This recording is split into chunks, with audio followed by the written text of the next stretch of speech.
Ladies and gentlemen, welcome to another epic episode of Mythic Banter. We're back with a couple of gaming news. Not a whole lot has happened this week, and I've also been pretty much under a big rock called Monster Hunter Wilds. Yep. I'm here with Akalon. How are you doing, Akalon? Sup, bro, and welcome back, ladies and gentlemen. We are once again, diving into the world of video games. But Rurikon, you're not wrong, bro. It's been one of those weird weeks where it seems like because there's all this nonsense happening on the world stage and Trump is doing stuff, everyone's just caring about real world politics right now.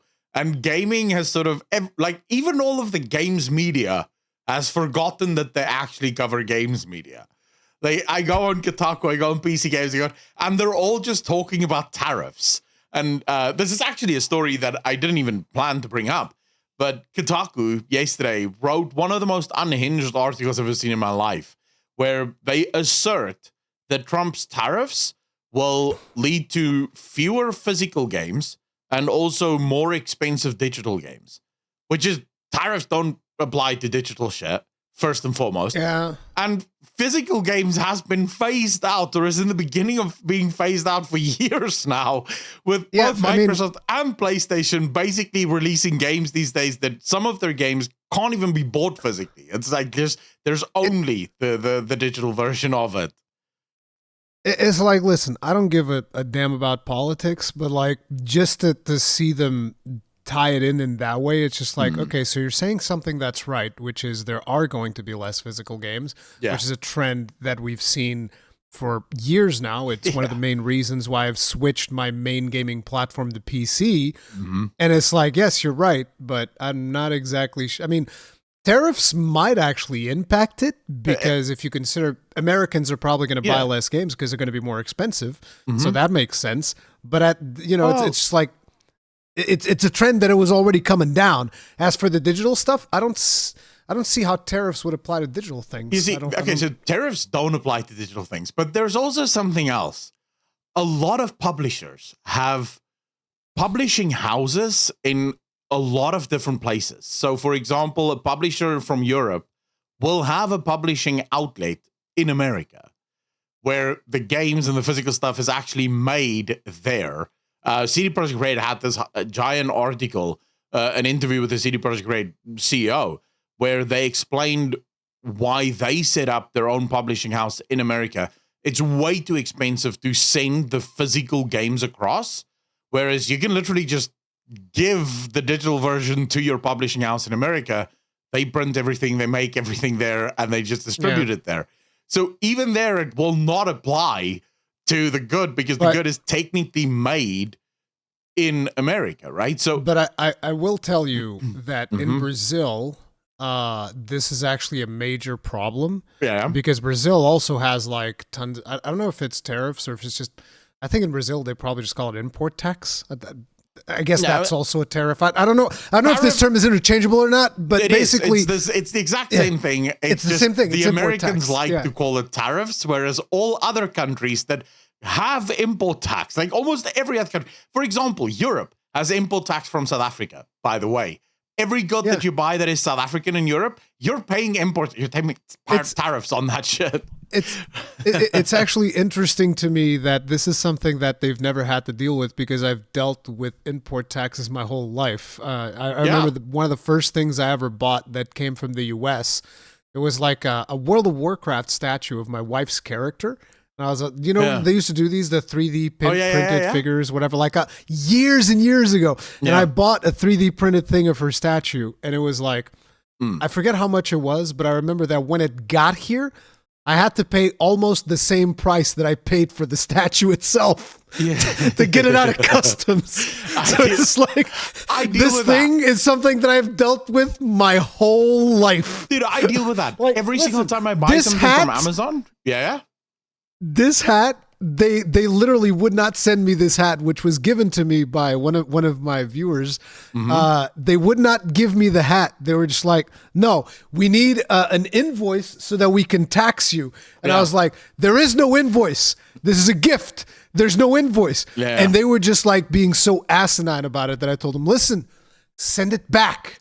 Send it back, okay? The person will actually fly here and give me the fucking hat because you guys are so goddamn incompetent.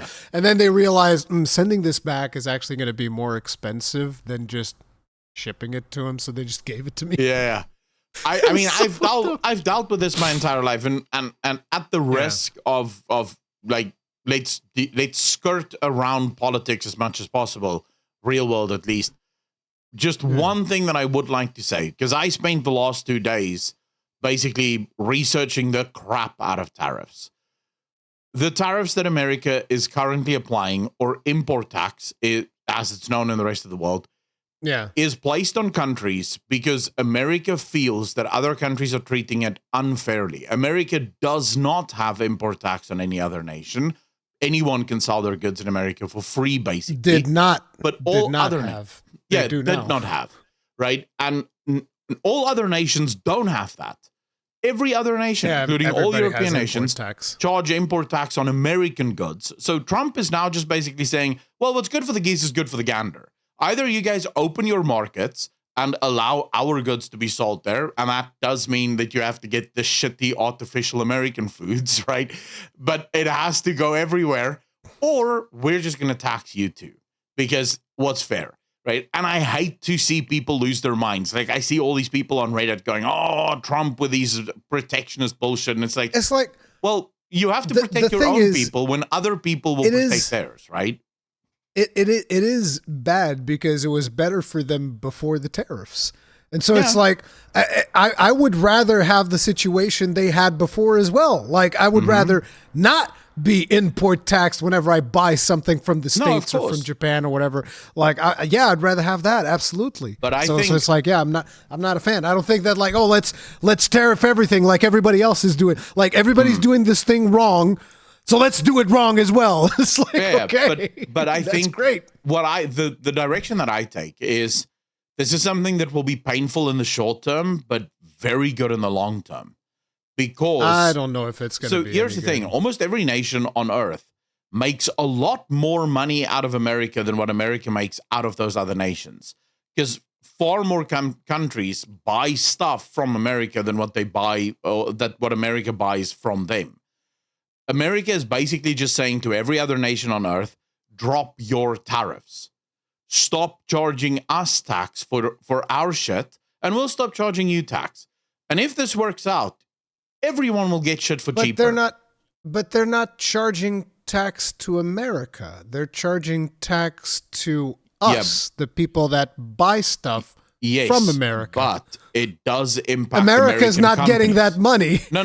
But it impacts American companies. You see, because if an American producer wants to sell something that is made in Europe, their product is charged automatically more because it's so much more expensive to get the product into the country. So American producers physically cannot compete in Europe because European producers are able to sell it for so much cheaper just because they don't pay the import tax. This is why Trump is saying, stop taxing our shit. Because we have never taxed your stuff. You were able to sell your stuff to us for as much as you want. I see. But we're not able to sell it to you because you keep taxing our crap. But it's like, so I suck at taxes to begin with. It's like, I'm not going to have an The only reason I know this is like, I've been watching an embarrassing amount of economists talking about tariffs, bro. It's like, the way that I think about it is like, every time I have to buy something from the States, it's a fucking pain in the ass. I fucking hate it. And so I don't want to see anybody else have to go through the shit that I have to go through. So it's like, whenever he's talking about tariffs, I'm like, yep, that's bad. That's going to fucking suck. Trust me. I've been dealing with that my whole fucking life. I feel bad for you. Really do. It's going to fucking suck. No, I feel you, bro. And I feel everyone else's frustrations as well, because it is going to be bad in the short term. But, there is a grander deal here. There is a reason why all of this stuff is happening. Hey, hopefully listen, the rest of the world and Trump sort of come to a conclusion and go, let's stop this. I'll tell you what, if the end result of that is like, hey, I can now buy things from the US and I don't get taxed, I will be a happy man, but I highly doubt that's going to be the end result. I will too. I don't believe that. Okay, I would love to buy things from Amazon.com. It would be amazing. Dude, I would love to do that too. You see, the thing is, so I live in South Africa. There are plenty of Warhammer books. As you guys can see, I'm a bit of a Warhammer book collector. I love Warhammer books. There's plenty of books that isn't available in South Africa. So I can buy them from Amazon. But if I buy any of these books, it's about $34 for a book on Amazon. It's going to be like $50. Yep. For me, it is $34 for the book, and then between $30 and $40 for the import of that book. And because you live in South Africa, then you're also rolling the dice as to whether or not the fucking book actually gets there. Yeah, like a lot of the time, it doesn't actually arrive. Because I remember my father at some point had some dealings in, I don't know if it was South Africa specifically, but it was some portion of Africa. Mm-hmm. And I remember that he was there to like, because he would do these stands and expositions and shit. So he was there to do one of those. And like one of the ships that was coming in with the parts that he had fabricated in Portugal. Yeah. And the ship captain was like giving him the runaround, and he's like, "Yeah, I know what you want." It's just like he wants his fucking palms greased. Yep. Otherwise, he's gonna hold the fucking parts because there's so much fucking corruption out there. I remember that. That was a long time ago, but I still remember that. Yeah. No, that 100% still happens here. 100%. Like, I'm not surprised. Dude, I once ordered some pants, right? Like, see, that's the short. Listen. That's the real import tax right there. Oh, yeah. I once ordered some shorts from Amazon. Now, I paid for those shorts, including the import tax on those shorts. Then, a year later, I get a letter from the import services saying the pants are there, but they're holding it until I pay the renewed import tax because import taxes had increased. And they didn't factor in the import tax that I'd already paid. I now had to pay the full import tax again on that shit. So those 3 shorts that was supposed to cost like, let's say with import tax included was like $45 a short, right? Ended up costing me $100 a short, bro, just for pants. $100 for pants. Now, they're good pants and I still have them, but they're not worth $100. Now, the funniest thing about the people that do import services in Portugal is I always say this: they're corrupt to the nth degree. Like, let me tell you, when you go to an official government building, which this is, because like I think our mailing system is now like run by the government, and they're the ones who are doing like all of the customs bullshit, right? And I remember I went there a couple of times to pick up stuff that gets stuck in customs. Yeah. And when you go to a government building and you're just like, okay, I would like to pay. And you can't pay by check. You can't pay by card. You have to pay in money. I'm just like, excuse me? Yep. Excuse me? Yeah. I can't pay in with my credit card? I have to pay cash? Yeah. It's like, oh, I see what you're doing. You're gonna grab that cash and just like put it into your pockets. No, I see what's happening here. That's all good. It's some bullshit, bro. It's absolutely corrupt. It's some bullshit, 100%. So yesterday I went. I had to pay a fine, and I arrived there, and the guy's like, so I go through the whole process of registering the fine and pay. I want to pay the fine, and he's like, oh, our system is down. I'm like, okay. And he says, yeah, we can't accept card payments. I'm like, okay, wait, what do I do now? He says, well, you can pay with cash. And I'm like, okay, I guess that's fine. I'll pay with cash. And he's like, no, but before you pay with cash, you first have to go to the prosecutor because the prosecutor needs to absolve your fine, and then you pay the fine in cash. I'm like, wait, so the prosecutor's going to turn the fine to 0, and then I'm still gonna pay the cash? What are you talking about? So, here in South Africa, it is alive and well, just sort of finagling crap. And for people that might be wondering, how does this relate to gaming at all? It's like, because whenever me and Aklon, whenever we have to buy something that's outside of our continent, we're basically always fucked. We're always railed. And a lot of times those things are video games or video game related, or 100%. hardware or whatever. And we're getting railed every single time. I will say, the beautiful thing about living in South Africa, all the bad stuff aside, is prices on Steam is amazing. I never pay full price for a game in South Africa, ever. Games are not $70 here. So the regional pricing is beautiful here. What sucks is I cannot gift anyone outside of South Africa a video game. I can't buy a video game for anyone outside of South Africa because it's too cheap. Otherwise, all my friends would be like, bro, just buy the game. I'll give you the cash. Just buy the game. Yeah. So that kind of sucks. But at the same time, hey, I'm getting games for cheap, so I don't really care.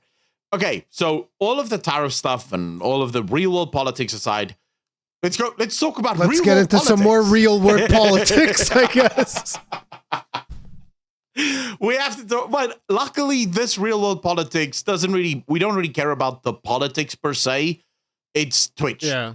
And it's Twitch. Yeah, it's the disgusting double standard that all of us have known has existed on Twitch for a really long time. And I'll be honest with you, I'm actually at a point where I'm starting to question whether or not I can, with a good conscience, really stream on Twitch. Like, is that even a fair thing to do? Now, don't get me wrong. I know YouTube is probably just as scummy, but at least on YouTube, it does appear as if no matter what side of the political aisle you're on, you're allowed to speak. They don't really shut you down unless you're like super out there and saying some really crazy crap. But they'll let everyone speak. But okay, so for those of you that don't know what the story is about, Hasan. A few days ago, Hasan, and by the way, Twitch's TOS states very clearly that calling for the self-deletion or deletion of another human being is a zero tolerance violation. And in the TOS... You know the most hilarious thing, real quick? You're like, I think YouTube just lets people say whatever they want, right before you say... the self-deletion or deletion. Yeah, well, I should say, though, I think I can say death threats, right? Or making death threats, but I'm so used to being on Twitch where if you do use your death threat, you could be in trouble. and also, it should just be noted, YouTube's bot can sometimes lose its mind, and it'll demonetize a video when you say certain words. Not even just demonetize. You know that YouTube has a new feature. It's a really good loves feature. talking about P. Diddy, by the way. I don't know if you guys know this even, but like Rurikon just immediately turned his channel into like a full P. Diddy channel, and he's just talking about the rapper. There's gonna be a picture of him in the description of this video because you said it. It's happening. Let's see if it actually happens. That would be a good exercise. I just love how you're talking about Monster Hunter. You're like the last person that would be talking about Diddy. And according to YouTube, you're talking about Diddy. No, it was because this was the Monster Hunter Awards, the Hunters Awards, which was a community project. It was a super fun project, super wholesome. And then one of the winners was called Giddy Fox Gaming. Yeah.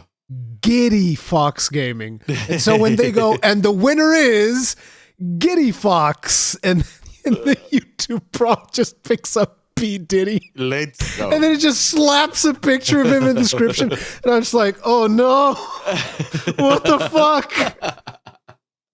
And the worst part is, because it's in the description, and because this is a relatively new feature, everybody thought I did it. Everybody was like, what the fuck is wrong with Rurikhan doing this shit? And I was like, why would I do that? Like, actually think that through your head. Why would I ever do that? That's like the dumbest shit imaginable. It's not even a good troll. It's just fucking terrible. So I think it falls under the feature itself is something called automatic concepts or something like that. Yeah. No, it's not that, because I turned that off. When that happened, I instantly went there and I turned it off. So it's not even that. Huh. So it's actually, no, it's a new feature. I went through support. I actually messaged support and they told me, yeah, it's a great feature. We love it. It's really good. And I was like, no, you don't, remove, please stop. And they're like, no, it's good. You can't change it. No, you can't remove it. We're sorry it's inaccurate. Here, you can go here and report a form. And I was like, what do you mean? Yeah. I just told you it's wrong. Remove it. It is annoying. And I think this is sort of the downside of these self-category or automatic categories that YouTube keeps playing. So for example, I have on every single one of my videos, I have automatic chapters turned off. I just don't turn them on. And the reason for it is I've had videos where the chapters that it automatically decides upon literally doesn't make sense. I'm talking about a single topic in a 12-minute video. This is one topic. There are no chapters in this video. It is just this one topic. And then it'll have like 8 topics in the video. Yes. And I'm like, dude, I spoke about one thing in this video. I didn't talk about 8 different things. Where is it getting 8 different things from? So I have all of that crap turned off. I don't want to deal with it. It is what it is. But okay, so the Hasan ban, literally in TOS, it states that this is a 0 tolerance offense and it will lead to an indefinite ban. Now, Hasan goes on his stream and he literally says, if you care about Medicaid or Medicare, you will Rick Scott. Rick Scott is the senator from Florida in the United States Senate. We should also mention that, and by the way, we should just mention the fact that Hasan also, when there was like a Japanese person that got killed, like somebody a part of government or whatever, by this manufactured gun, and Hasan tweeted out the plans on how to make that gun. Yeah, for another Republican senator or congressman. Or maybe Trump. It was for, I didn't even know what that was for. I just knew that he tweeted out the plans for the gun, and I was just like, why would you do that? Like, this is crazy. Yeah, so he retweeted someone who tweeted about either Trump or some Republican guy, and then he quote tweeted that picture of how to make a gun. A homemade gun. So Hasan has broken a 0 violation offense on Twitch. Not a 0 violation, a 0 tolerance. A 0 tolerance violation on Twitch. Here's where things get super interesting. So at first, nothing happens, but there is massive outrage. Massive backlash. I should mention, Hasan, outside of his little bubble, is one of the most hated content creators in the world. Because Hasan is unhinged as hell. The dude doesn't know what he's talking about, I would say 95% of the time. And the only people that really listen to him are village idiots, right? It's the people that also don't know what's going on, but he happens to say the things that in their little brains makes sense. So they just go with it. The other problem is even people who don't necessarily hate Hasan hate the double standards. He keeps getting away with everything. There's literally nothing that he can say or do that ever gets him banned. So, you know, I still can't believe that he never got banned for the interview with the Houthi terrorists and just like showcasing them going in helicopters and fucking taking over ships, just like actual engaged terrorism / piracy, whatever the fuck you want to classify what they were doing as. And it's just like, bro, what do you mean? And then when they're releasing hostages from Gaza, he's like, oh, actually, people love hanging out with the hostages. I'm like, are you serious, bro? Is there something wrong in your fucking head? Like, what's wrong with you? Yeah. Like, if you like him so much, why don't you go over there, volunteer to be a fucking hostage? No. See how good it actually is, you fucking idiot. Like, I swear to God, that guy's got like fucking brain damage. But the worst part is that his brain damage seeps out and like collectively decreases the IQ of everybody else that listens to him. Yeah, it's the weirdest thing. I wouldn't say it collectively decreases the IQ. So the way you need to understand Hasan is basically the collective mind virus or hive mind of all Twitter. Now, I have always described I don't Twitter. agree with that. Here's how I describe Twitter, okay? Twitter, and the reason Twitter is such cancer is if you go back 200 years ago, every village had a village idiot. This is where it comes from, right? The term village idiot. There's always this one guy. Everyone has one in their family. There's one dude that just says the most unhinged shit, and everyone just sort of smiles and, then just courteously moves the conversation in a different direction because Uncle Joe's on it again. Everyone has this guy. But luckily for all of human history, these people were isolated. They sort of knew that they might be the village idiot because no one else agreed with anything they said. So, they just sort of, they end up walking around the streets talking to themselves and, talking about alien abductions and all the rest of it and crop circles and whatnot. But no one gave much heed to these people. Then comes social media, and suddenly the world and all of the intellectuals are connecting, and you have these intelligent conversations that's coming out of it. The sad part of it is now all of the village idiots are connecting as well. See, suddenly Uncle Joe is saying some unhinged shit, and Uncle Steve from across the river is also saying some unhinged shit. And Uncle Steve and Uncle Joe now thinks, hey, I'm not the crazy one. There's people that agree with me on this.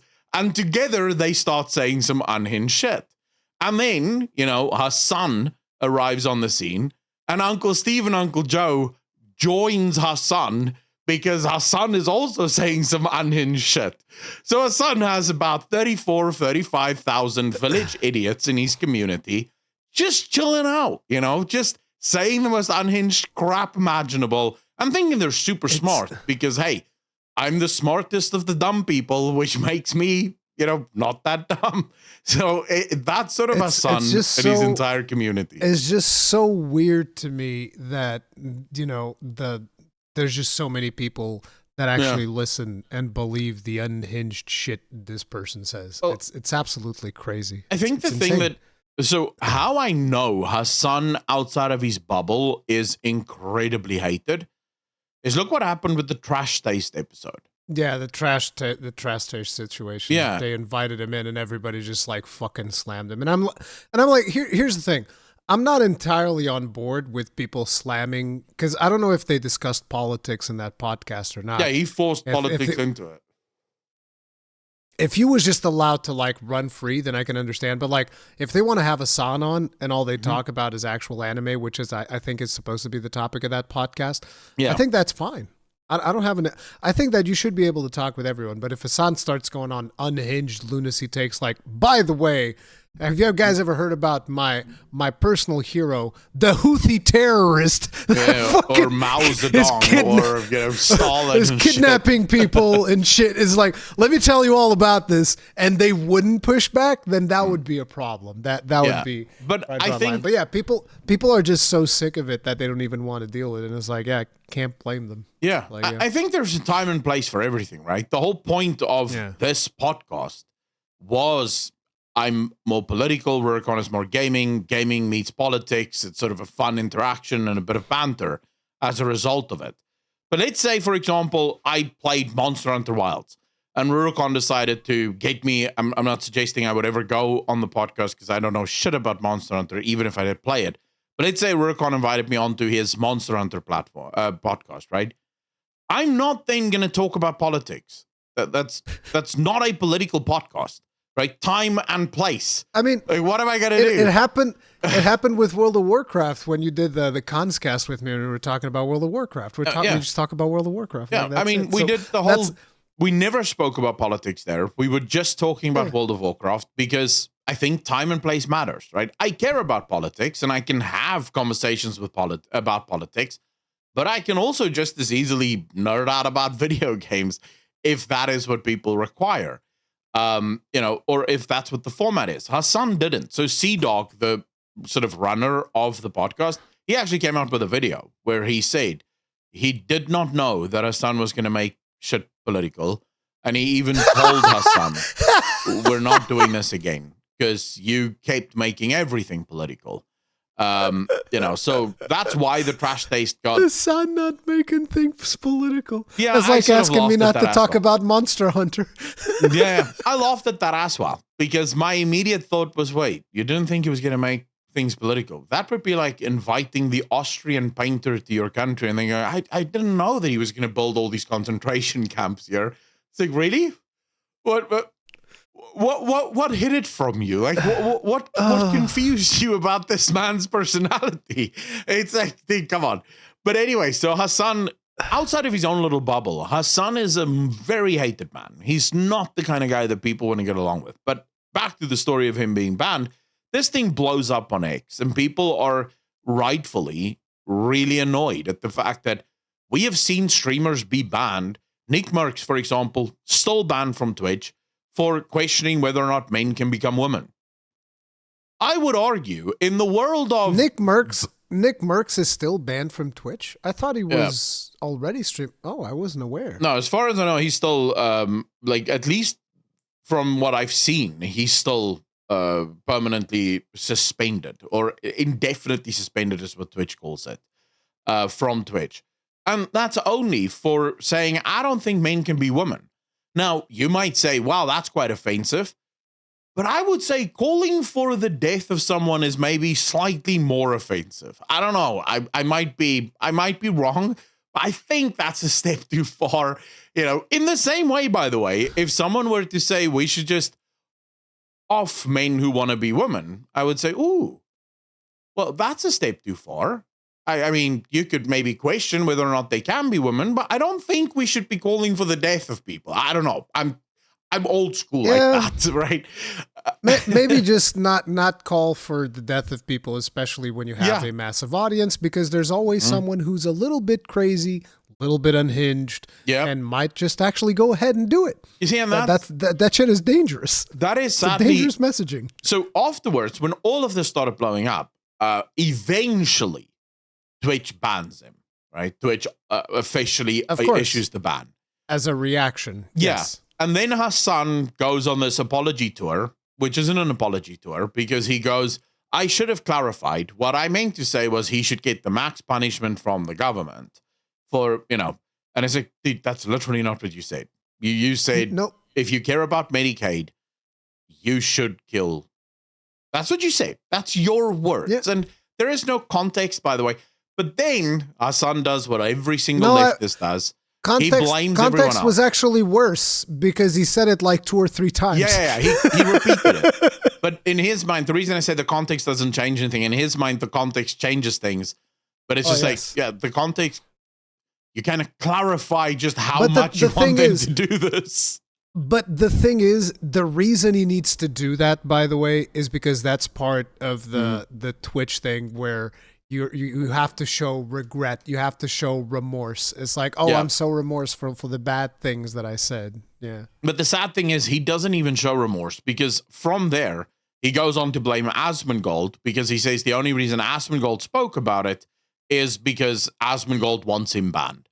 Right. And if Asmongold didn't take his words out of context, where he says 3 or 4 times the same words in context, then this would never have happened. Absolutely. But then, and this is why this rises to the level of our story, a day later, he is unbanned. I don't even think it made 24 hours. No, I think it was like maybe 12 hours. Basically, Twitch came in and said, you know what, you've been working really hard. How about a day off? Take a break. Yeah, take a break. Just take a break. Here's a Kit Kat. Take a break. And the interesting thing is that these bans, whenever the person returns, they always get like more viewers because everybody's like, the controversy, the drama, the T's going to talk about it. Let's go. Yeah. I mean, look, streamers have been using controversy as a way to grow since the first whisperings of live streaming and YouTube videos. You know, I don't think, Absolutely. I think many of our viewers may actually remember this because I think our viewers are slightly older than 14. But there was a time about a decade ago where in the early days of YouTube, you would have these giant beefs and beef raps where the guys would make Oh these yeah, rap songs against each other. And that's how they grew. diss tracks. Yeah. Yeah, the diss track era of YouTube, where that's how they grew. You create controversy. Now, the secret is you want controversy that doesn't rise to the level of permanent suspension. So you don't want to be permanently banned, but any amount of ban under permanent is good because it generates clicks, it generates headlines. This means more people see you. Those people come check you out, and you know there's some village idiots left in the world. So they found a son now. Their king is back, right? And now all the village idiots can just continue being village idiots. The sad bit of this, and the thing that I think annoys me most about it, and why I told you I'm starting to question whether or not I can even morally keep supporting a platform like Twitch. And you might be saying, but Ackle, you're streaming there. Why are you supporting it? Literally 50% of all revenue that I get go to Twitch. So I am enabling 50% of my revenue to go to Twitch as a result of this. But the thing that bothers me is Asmongold gets a 14-day ban or suspension for saying something far less bad, right? Far less bad. I don't know if it's far less bad. I think he deserved the 14-day ban, and I think he agrees that he deserved the 14-day ban. I just think that Hasan should have gotten one just as well. Yeah, but hold up.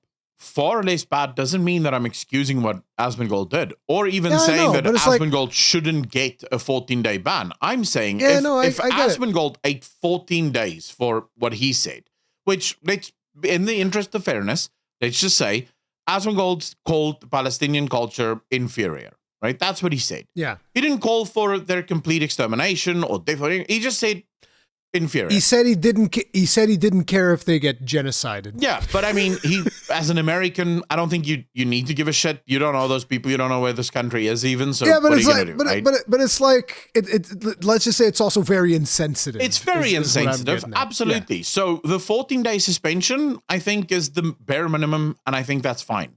Yeah, but it's warranted. It's nowhere near as bad as literally calling for the death of someone. It's like, see, that's the thing. I don't want to be comparing like, oh, this thing's more bad than this. It's like, I just look at both things and I'm like, these are both terrible fucking things. I'm not going to go on like a scale of like, oh, this one's worse than it. It's like, they're both fucking terrible. They're both absolutely atrocious and both ban worthy. Yeah. Maybe even longer than 14 but you see, days. here's my issue with it. We need to decide some kind of scale, because if one gets 14 days, the other needs to get more than 14 days if it's worse comparatively, right? You can make a moral argument and just say both is morally incredibly wrong. And there I absolutely agree with you. But when it comes to punishment, 1 day for calling for the death of someone and 14 days it's absolutely unacceptable, especially because him specifically calling out for the death of someone in the way that he did, it can very much generate danger to the person. As a matter of fact, if I let's say if I was in the circle of this person that he threatened, Rick Scott, whatever the fuck he was, I'd be like, okay, it's time to double up on your security, because some fucking crazy from Hasan's stream is gonna come over and try to fucking stab you in the street. Yeah, it's just gonna fucking happen. But okay, so this is exactly why I said I find what Hasan did less bad, and the reason for it is, I highly doubt Hasan. Not you find the Hasan thing less bad. Asmongold less bad is, I doubt any of the viewers of Asmongold is sitting on a couple of missiles that they're just waiting to lob into Palestine, right? Like, I don't think that what Asmongold said is going to rise to someone literally committing the genocide, right? Whereas Hasan's can definitely lead to someone taking their father's gun and going, let's go hunting, right? So fundamentally, I think the real world implications of what Hasan did is worse than the real world implications of what Asmongold did. And therefore, the ban is improper. 1 day, I mean, we can use something even less politically charged. E-girls on Twitch that are caught literally having sex on camera will get a longer ban. 3 days. Right? They get 3 days, right? Hasan calls for the death of someone, and it's a 12-hour sort of set this one up, bro. Have a beer on us. And it's like, Yeah. really? How is having sex on Twitch worse than calling for the death of Yeah, I mean, I don't get it, right? It's sort of... I mean, it's like, listen, Twitch has always been on Hasan's balls, and everybody knows it. Everybody knows it. It's just that simple, and they're always going to be. It's never going to change. And well, so it's like, it is what it is. But it's just so fucking stupid, because ultimately the way that this is going to end up affecting gaming, by the way, because people are like, you guys are talking so much about politics. Like, the way this affects gaming is because your favorite streamers are then not going to get ads, not going to be able to get money, going to have to constantly beg you for subscriptions and shit like that, because people are going to be like, okay, these people over here at Twitch are completely unhinged. They can't enforce any type of moderation in their communities, and therefore we're pulling out ads, and everybody's going to suffer from it. So that's how this all wraps back around. And you're absolutely correct. Rurikon is 100% correct. But I had the fortunate experience of having an ex-Amazon employee in my chat while we were covering this, who said to me that even 3 years ago, Amazon was already ready to give up on Twitch, because when they bought Twitch in the first place, they didn't care about the live streaming side of Twitch. They could not give two shits about gamers being able to watch game streaming. AWS. Yeah, well, not even that. They wanted Amazon Prime. They wanted to boost Amazon Prime sales. And the issue is, Twitch has not done that. It's not boosted Amazon Prime sales. Like, Amazon doesn't care that gamers have a nice place to watch other gamers play video games. Amazon going to give two shits about that. They want more people buying Amazon Prime. And people aren't buying Amazon Prime just because they're on Twitch. And this is the whole point. The second Twitch becomes a little bit too nuclear for Amazon, they will drop it. Now, you might say, well, that's a good thing. Someone else will buy it. Someone else won't. Maybe 5 years ago, when there was literally no competition for Twitch, you might make the argument, well, yeah, YouTube will probably buy it. But YouTube's already in the streaming game. They don't need Twitch as part of the streaming game, right? Rumble is in the streaming game. I would argue that when it comes to gaming specifically, YouTube is actually better on the live streaming game, in my opinion, because of the fact that YouTube is better at delivering the content to the audience that wants to see it. Yeah. So, like, for instance, if I was to stream Monster Hunter Wilds on Twitch, I'm going to get like an average maybe of 200 concurrents, if that. Whereas streaming it on YouTube, I've been streaming it pretty much since its release. Yeah. And I had over 3,000 people on day one, and I had like a consistency of over 1,000 people on pretty much every single live stream. Yeah. So it's like, it's better at finding an audience, and there's just more people there on top of it. But it's mostly because it's got discoverability, organic discoverability, whereas Twitch doesn't. Yeah. It simply doesn't. No, 100%. It doesn't have discoverability at all. I think the other thing that so for a long time, the one problem I had with YouTube streaming, and I realize we're sort of all over the place, but guys, this is a podcast, we can chat. The one problem I had with YouTube is there was no culture on YouTube. It was basically just a bunch of people coming in and just watching. Because if you think about it, that's what people are trained on in YouTube. But you click on a video and you watch it. That's the thing. There's no culture in the sense of Twitch has like this culture that kind of like propagates beyond channels. But if you stream for long enough, your own channel is going to develop a culture. Yeah. So there is a culture in my channel. Yes. The culture is everybody makes fun of me because that's the fun thing to do. And there's always like memes that are constantly coming up from older videos and shit like that, and references and whatnot. And it's always happening. Like, one of the things that happens now a lot is everybody calls me bald. I'm not bald, okay? No, I'm not. Bald adjacent though, bro. Like, close. Bald adjacent. It's bald adjacent, dude. Fuck me. Bald adjacent. But But here's the good No. news. In order to I be successful, identify you as someone have to with be a bold. beautiful. No, listen. I identify as someone with a beautiful head of hair. Fuck you. I cannot argue with that. You're allowed to do that. You were going to say something? Go ahead. Yeah, no. I just wanted to say the thing with YouTube, and you're absolutely correct, right? Culture does sort of evolve on YouTube, but it is channel centric. For a long time, even it's been very much your channel has a culture. But the nice thing about Twitch is because it's sort of oftentimes not necessarily platform wide. There is a sort of culture platform wide, but there's usually a culture sort of genre wide, right? So if you're a gamer that plays specific types of games, there's going to be a culture in that genre that's very well established.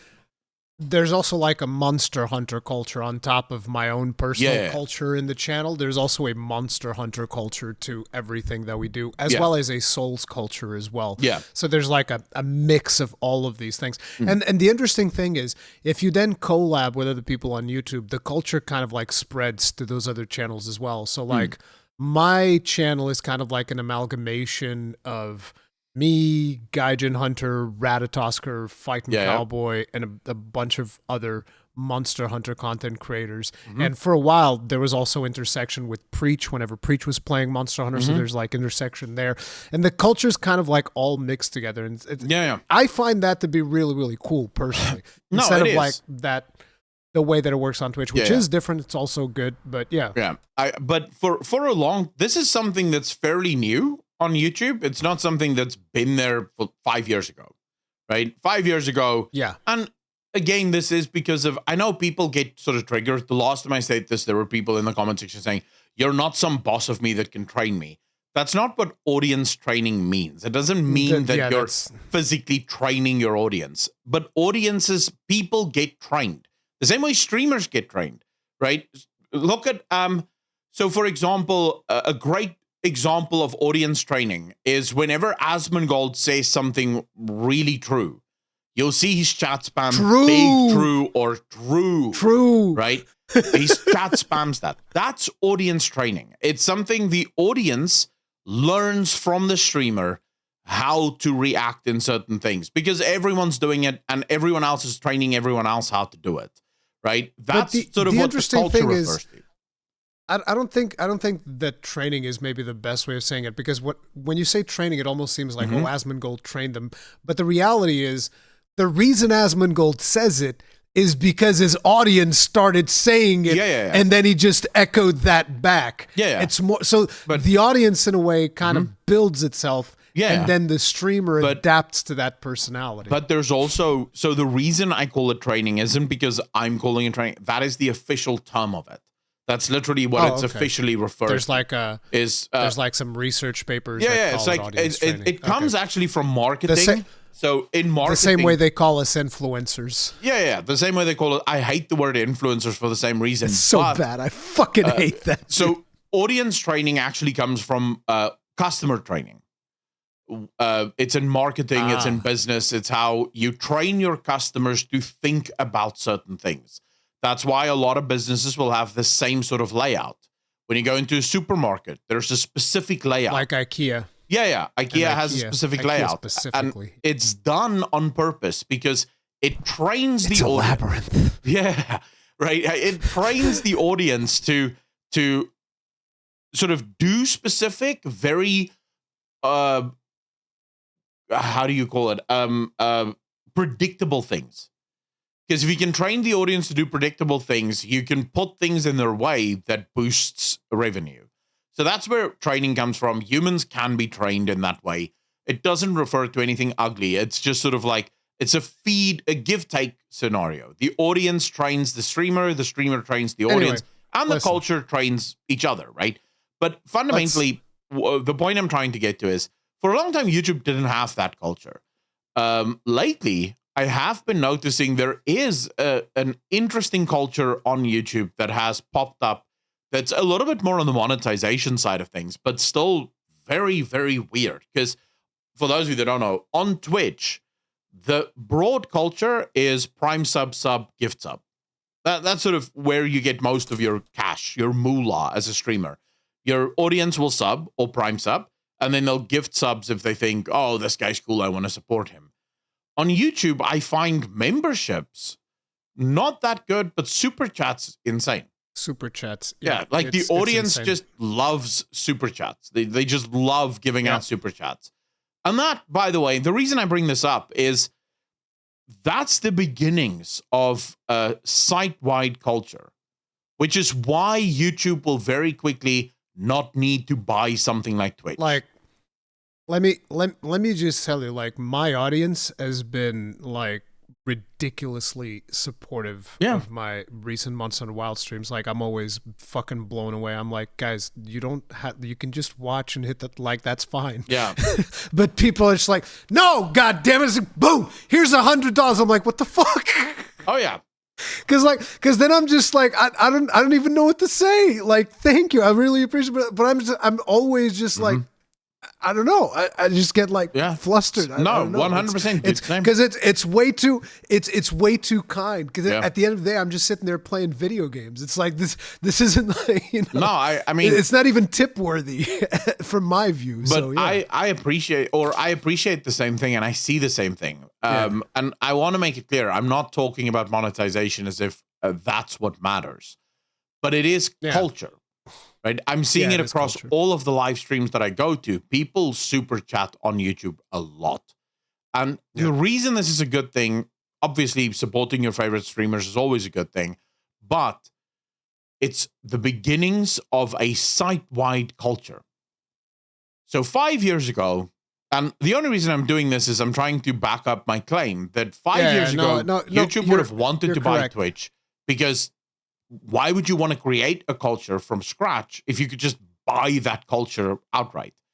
But now that there is the beginnings of culture on YouTube, YouTube doesn't really need to buy Twitch anymore, because that culture in the next few years will start to become site-wide, with people maybe not spamming emotes, because I see emotes as like a very unused feature on YouTube. Very few people use emotes. It's because emotes are you can only use them in the channel that you got them from, and that is a problem. That is something that YouTube should just like make universal. So if somebody has the Fightin' Cowboy emotes, they should be able to use those in my chat. If they have the Ratatosker emotes, should be able to use those in my chat. And if they have my emotes, they should be able to use those in other people's chats as well, which would make the most sense as far as I'm concerned. Oh yeah, 100%. That would explode emotes. But it's like, there's still a lot of stuff to figure out with YouTube, but I feel that YouTube streaming is in a really good place. And quality-wise, like Twitch can't even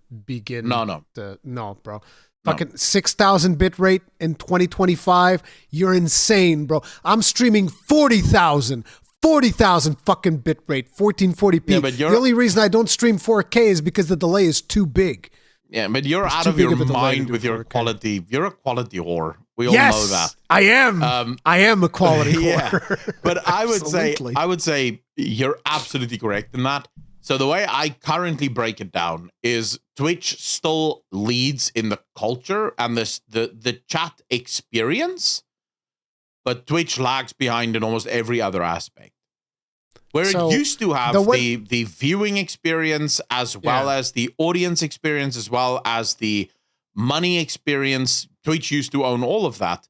Now, money experience on YouTube oftentimes equal, as far as I'm concerned, if we're talking a little bit of money, and I know it's an uncomfortable thing to talk about, but I tend to make the same amount of money on YouTube per stream than I make on Twitch per stream. Like, there's no real, I'm not finding myself making like triple on Twitch anymore, which used to be the case. I could stream a month and make all my money on Twitch and no money on YouTube. It's like there's more potential for making money on YouTube, in my opinion. There's more potential simply because the audience is bigger and there's organic discovery. Oh, yeah. And 100%. Your VOD actually gets to stay there, whereas Twitch is now like... Yeah. Didn't Twitch just like fucked people over that had like a bunch of highlights and clips? They're removing most of the VOD stuff on Twitch. It's so fucking ridiculous, dude. It's absolutely ridiculous. So Twitch used to have all of these. YouTube now has most of these down. Like, as far as viewers go, I prefer watching Yeah. YouTube. I'd much rather watch a stream on YouTube because the quality is better. I can pause the thing when I want to go do something else and come back, right? Just to see if I've missed something. Like, I don't like watching a stream in the past. Like, listen, but I do. Let me tell you something. Pause when I leave. The only reason I will go to Twitch is usually if I'm checking out somebody that I already know who it is, and I want to check out their stream. And the only reason I won't go to their YouTube stream is because I know they're paying more attention to their Twitch stream. So, like, for instance, if I'm watching your stream, I'll go to Twitch because I know for a fact you're paying more attention to Twitch chat. And you know that's true. No. The strange thing is... It's true. No. The strange you know thing it's is, true. No, I don't actually, because I have a multi-chat. So all of the chat is command, and I don't actually know who chats from where on my multi-chat. I don't have icons, so I just see the chat. But I still think that those multi-chats, they have better support for Twitch as well. So Twitch shit comes in faster than YouTube. That is true. So Twitch stuff comes in almost immediately. YouTube's takes like 5 or 6 seconds to show up from chat. But let me follow through with my point. So it's like, if I want to check you out, I'll go to your stream on Twitch because I know there's a higher probability of if I type something, you're going to see it faster on Twitch. Yeah. If I want to check out Fighting Cowboy, I'll go to his stream on YouTube because I know he probably pays more attention to his YouTube comments than his Twitch comments. So it's like, I will go to where people pay the most attention, but if given equal access, I would always prefer going on to YouTube. I will just say that this is weird that you say that, because very recently I have been accused of not paying attention to my Twitch chat because Twitch feels I only pay attention to YouTube. So it's but honestly, the way it works is it depends on where there's more chatters. At least that's what I've found. So recently I've had a lot more viewers on YouTube than what I have on Twitch. Like, my YouTube viewers will be like 50, 60. My Twitch viewers will be like 40, 50. So then it's like, I don't, like, whoever chats more is seen more, right? I'm going to deal more with that because I see more chats there. But listen, just to kind of like wrap things up with this topic, the one thing that you said was that you don't know, morally speaking, if you can continue to stream on Twitch. And I would say, look, there's no ethical consumption. So it's like, if you're on YouTube, you're also going to be supporting some things that you're not going to agree with. When you buy on Amazon, you're supporting things that you don't agree with. At the end of the day, the way that I would look at it is like, you have an audience on Twitch. Oh, yeah. Therefore, you should continue supporting your audience on Twitch. Yeah. Like, the reason I don't stream on Twitch as much as I would like is because I find multi-streaming annoying as fuck. Because, like you said, I put out a ton of quality, and that causes problems with multi-streaming. Yeah. And that's why it's so fucking annoying. And not just that, but like the multi-chat thing that you're talking about, that shit doesn't fucking work right. It fucking sucks. I hate it because I have to launch the stream, and after I launch the stream, then I have to launch the chat, and after I launch the chat, sometimes it works and sometimes it fucking doesn't, and then sometimes some Twitch thing happens, and for whatever reason it doesn't get detected in the streaming elements thing, and then I have to go to the streaming elements website, and I'm just like, fuck all that. I hate that. I hate the amount of bullshit. Like, I'm an old man, okay? I want to have my video game and my one chat. Yeah. And so therefore, usually I prefer not doing it. I did it for a while again because people specifically asked me to. Yeah. So that they could get the rewards for Path of Exile 2. Yeah. And I was like, okay, if you guys want, I'll do it. And then I did it. So I will just say, like, it caused me problems. It actually caused me problems because of the way that I stream. I will just say the newest Stream Elements OBS takes care of that. It has the multi-chat built in. It launches automatically. Everything's fine automatically. So multi-streaming has become easier. I refuse to use anything other than the default OBS client. Fuck that shit. The reason I like the Stream Elements OBS is it is the default OBS client. It's not like trying to change anything. It just comes with Stream Elements built into it, right? So you can connect to your Stream Elements account from the OBS, and it automatically brings all your Stream Elements overlays and stuff. I'll do that shit manually. There's a new platform. Like the old man that I am. There is a new studio out called Meld Studio. Meld is literally what it's called. Go check that shit out. It's still very rudimentary, Meld? and you can't really work it well. Meld. So MELD. Meld. No. MALD. Mold. Yeah, well, you could probably they missed an opportunity to call it mold, but it's actually pretty cool, right? It allows you to do some crazy shit that would otherwise take you hours on OBS to try and do, but it has backsides. But anyways, the point that we're getting to, Twitch is in trouble because the competition has caught up. Twitch doesn't own the streaming market anymore the way that it used to. And while it is still the largest live streaming platform, it is by no means at a point where it can say, if it dies, streaming takes a massive knock. Because I feel like viewers are already... Wait a minute. Yeah? What do you mean the biggest streaming platform? In terms of market share for live streams, Twitch is still massive. It still has like over 70% of the market share. Massive? Yes, I don't know if it'd be biggest. I don't think they're beating YouTube right now. No. I highly doubt it. No. The latest numbers we have, Twitch still has like 70% of the market share. We can do... let's quickly ask here. It doesn't matter. I'm just like being pedantic. It doesn't matter. No. I mean, I'm just being weird. No, but it is. I just think that there is a ton of YouTube streams happening right now, and because of multi-streaming, people are seeing more and more cool results with YouTube. But regardless of that, the whole drama. Hasan got banned for 12 hours for making like what is almost a death threat against somebody, which is absolutely terrible, and it is going to affect the gaming side of Twitch in a very negative way, unless Twitch actually, gets Hasan's dick out of their mouth. But, that's never going to happen. So, okay, here's the numbers. Hold up before we go. So as of March 7th, 2025, Twitch holds the largest live stream market share among major platforms like YouTube and others, though its dominance has been gradually declining. Based on available data, up to late 2024, Twitch accounted for approximately 60% of total live stream watch hours across platforms. Not 70. In Q3 2024, down from 70% in Q3 2023. So it is dropping. That's actually a massive drop because it's dropping like a stone. Dude, you're not wrong, actually, because just 3 years ago, it was 90% of the market share. So if Twitch continues to lose this, and remember, it's never gradual loss all the time. It tends to start slowly. There's this great saying that says, how did you go bankrupt? And it's like little by little and then all at once, right? Yep. That's how it works. So Twitch goes from 90 to 80, from 80 to 70, from 70 to 60 year on year.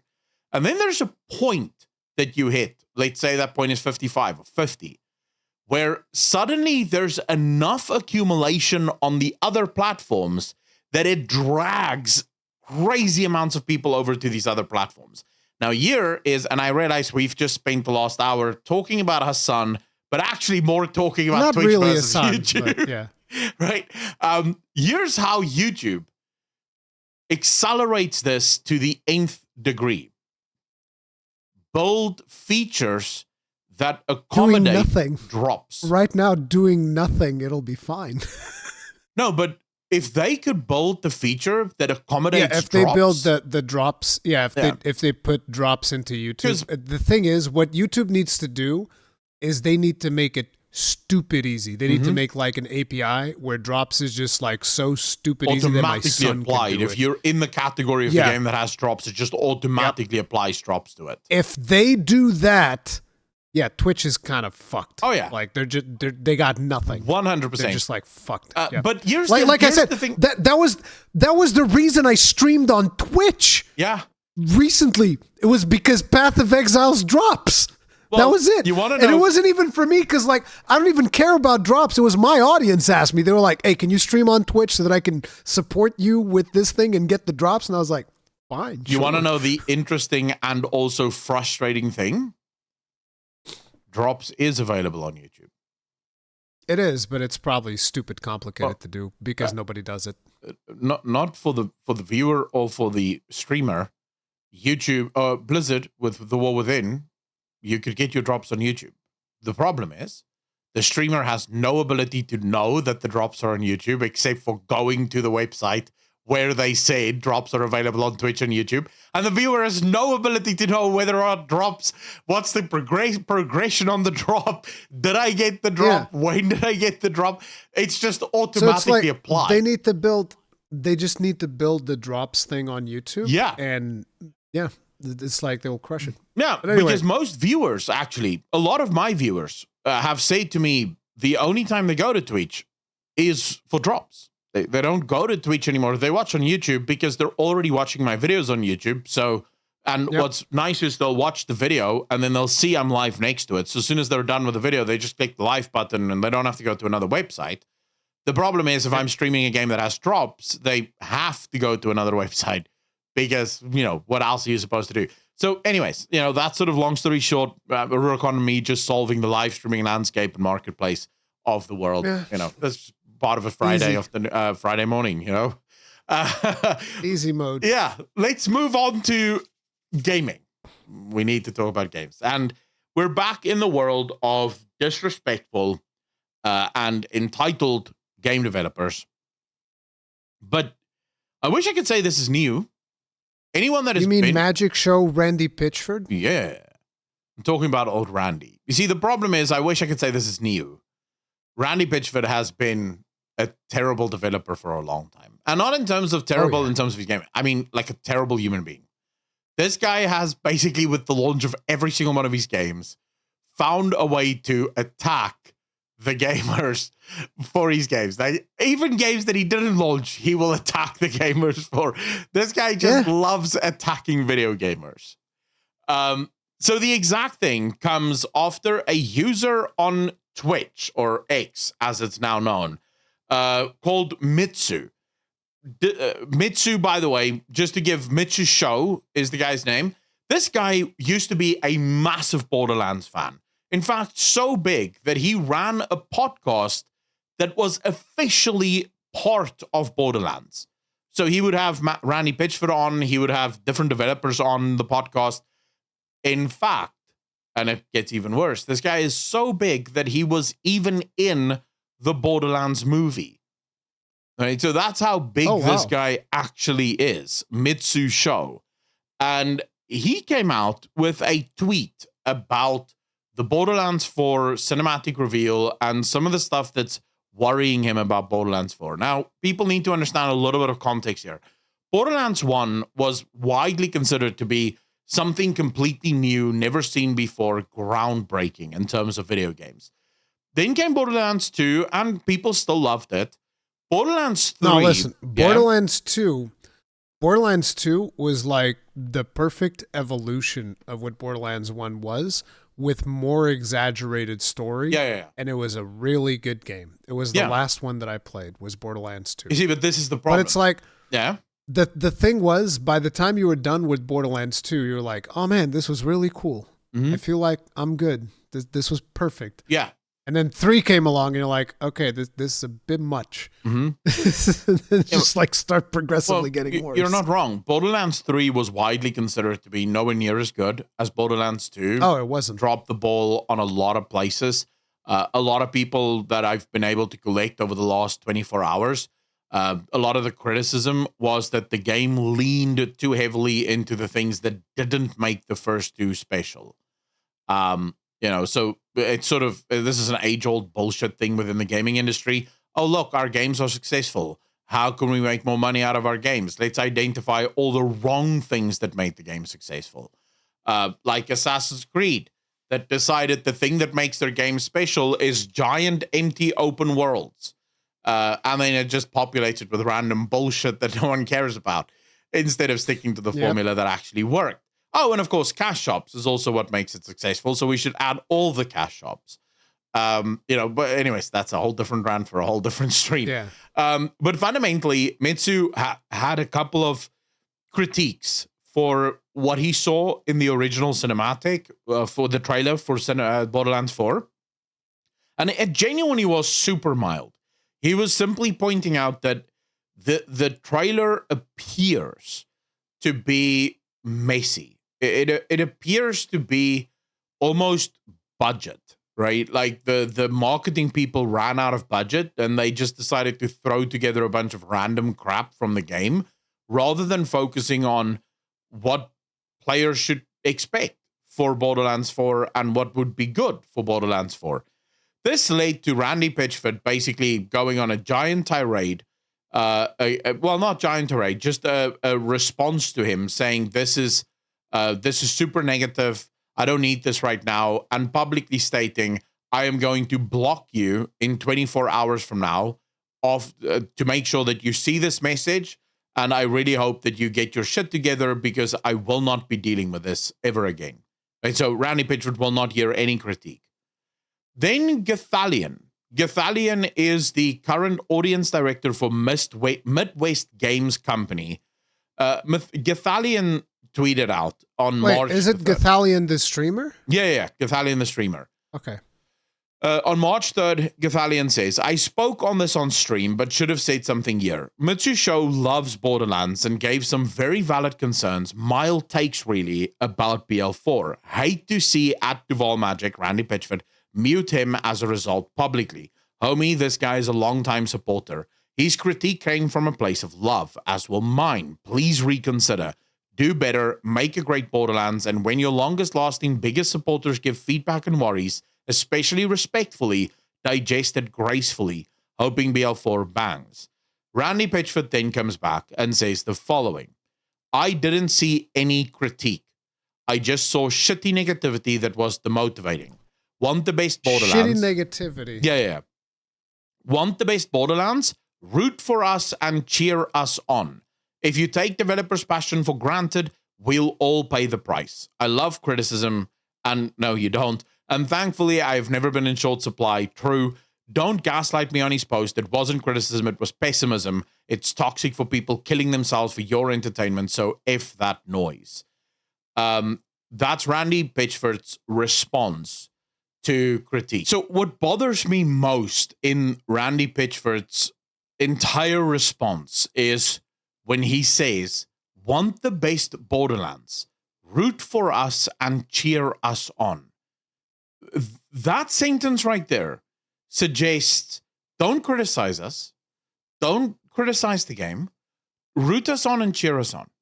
So I used this example yesterday, but I'll run it by you as well. Now, I want to preface this by saying, guys, I know this is a silly example, and I realize that no one in their right mind would ever do this.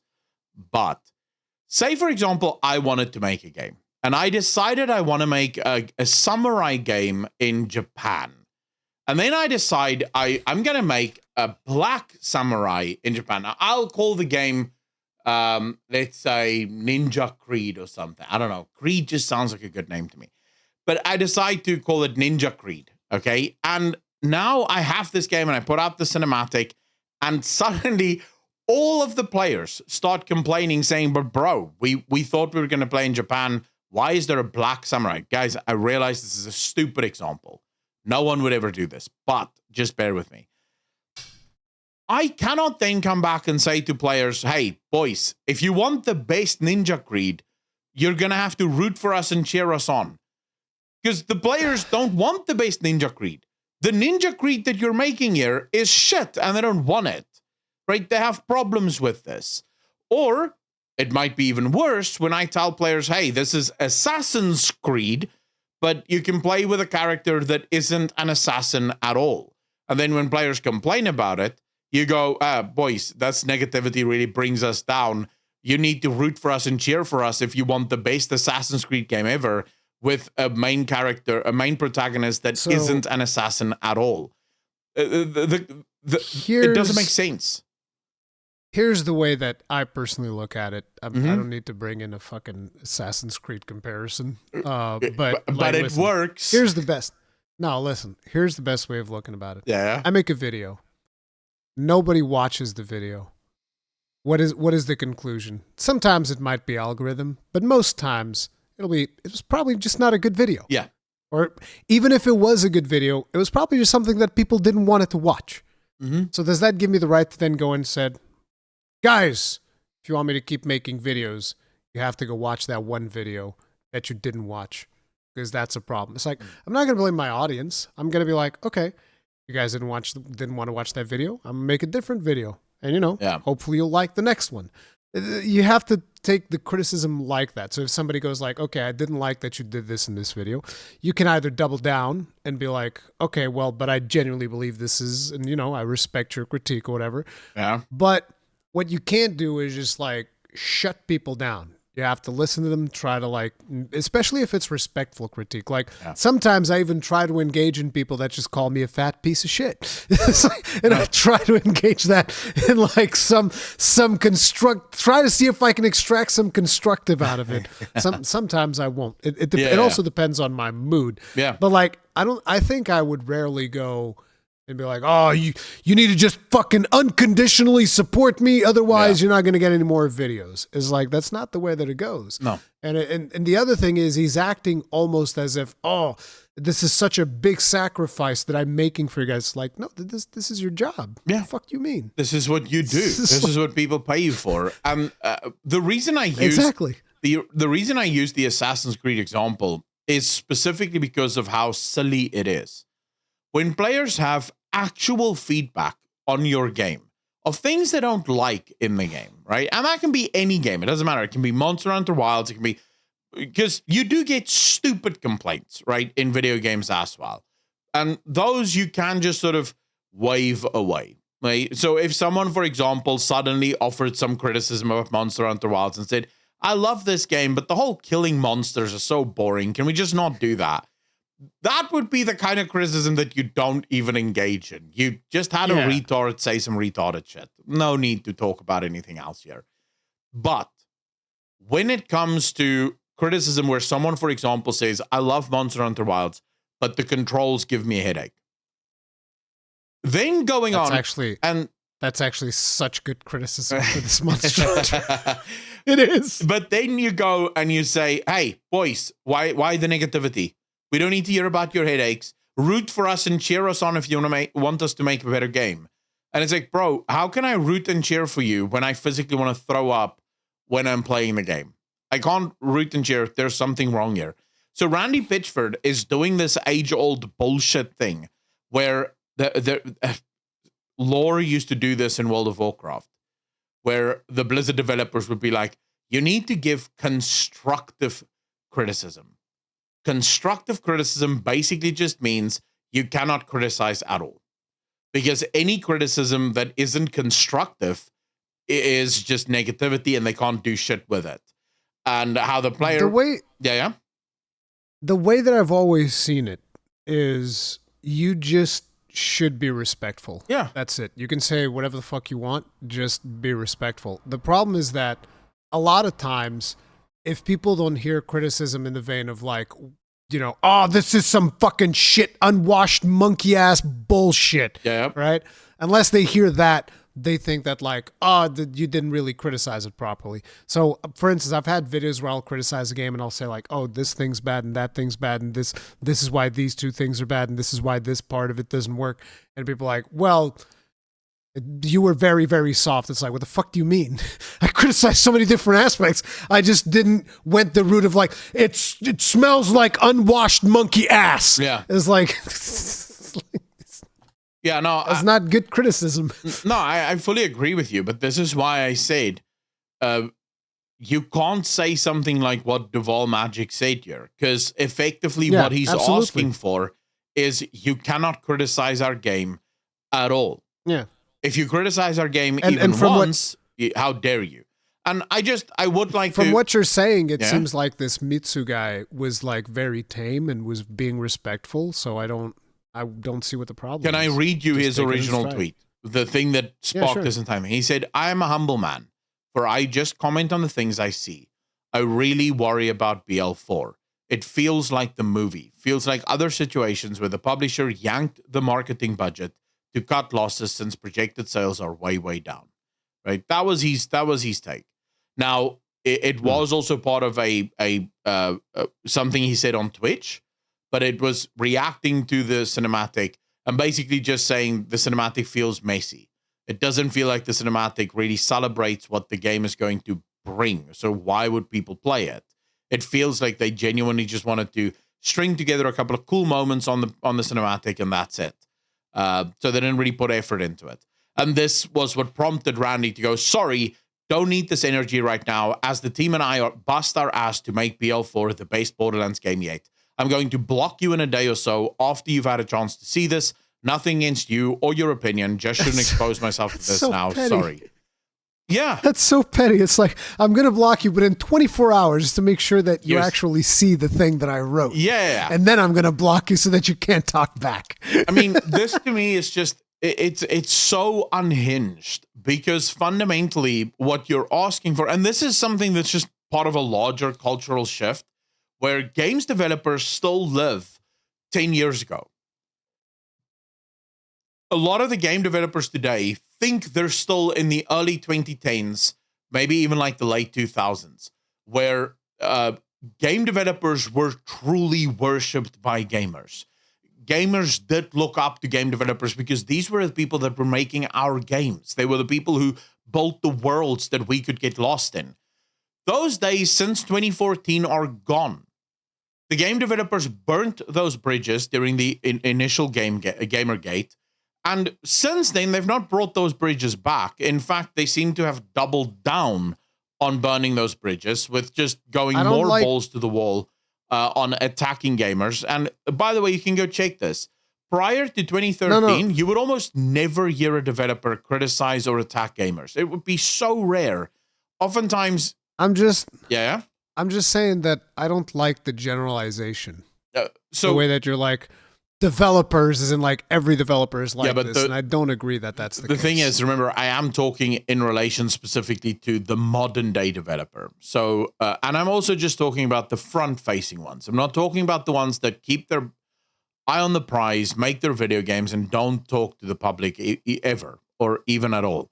And obviously, exceptions will exist, but the developers that sort of live now on the internet live in this sort of bubble, like Mr. Randy Pitchford here, that thinks that they're still back in the late 2000s. But you're not there anymore. What I think is that I think the problem is that the developers that engage in this type of behavior, they're actually just a loud minority. I don't think it's a majority. That's why I kind of like disagree with the overgeneralization of developers as like a blanket term. You see, right? I think it is a loud minority. Now they're very loud. Like you have the Avowed guy as well, just constantly shitting on, wanting to shit on Elon and whatever the fuck. And it's like, this doesn't matter for your video game. Okay, Elon Musk is completely inconsequential for your video game, right up until the moment where you picked a fight with him. You fucking idiot. Right. It's just like all he had to do was just shut the fuck up. But that's it. So here's why the generalization works. Unlike in a lot of other circumstances, a single developer has been shown to have the capability to kill a game. So it doesn't matter if all 300 developers working on Borderlands 4 are unhinged lunatics like Randy Pitchford. Randy Pitchford alone can destroy that game.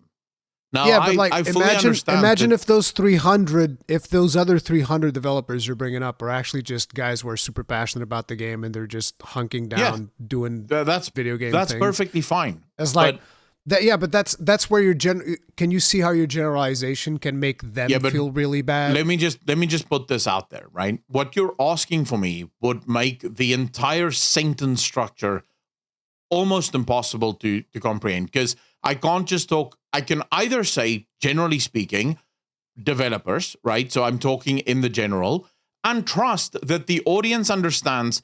I'm obviously not talking about all of the developers, say right?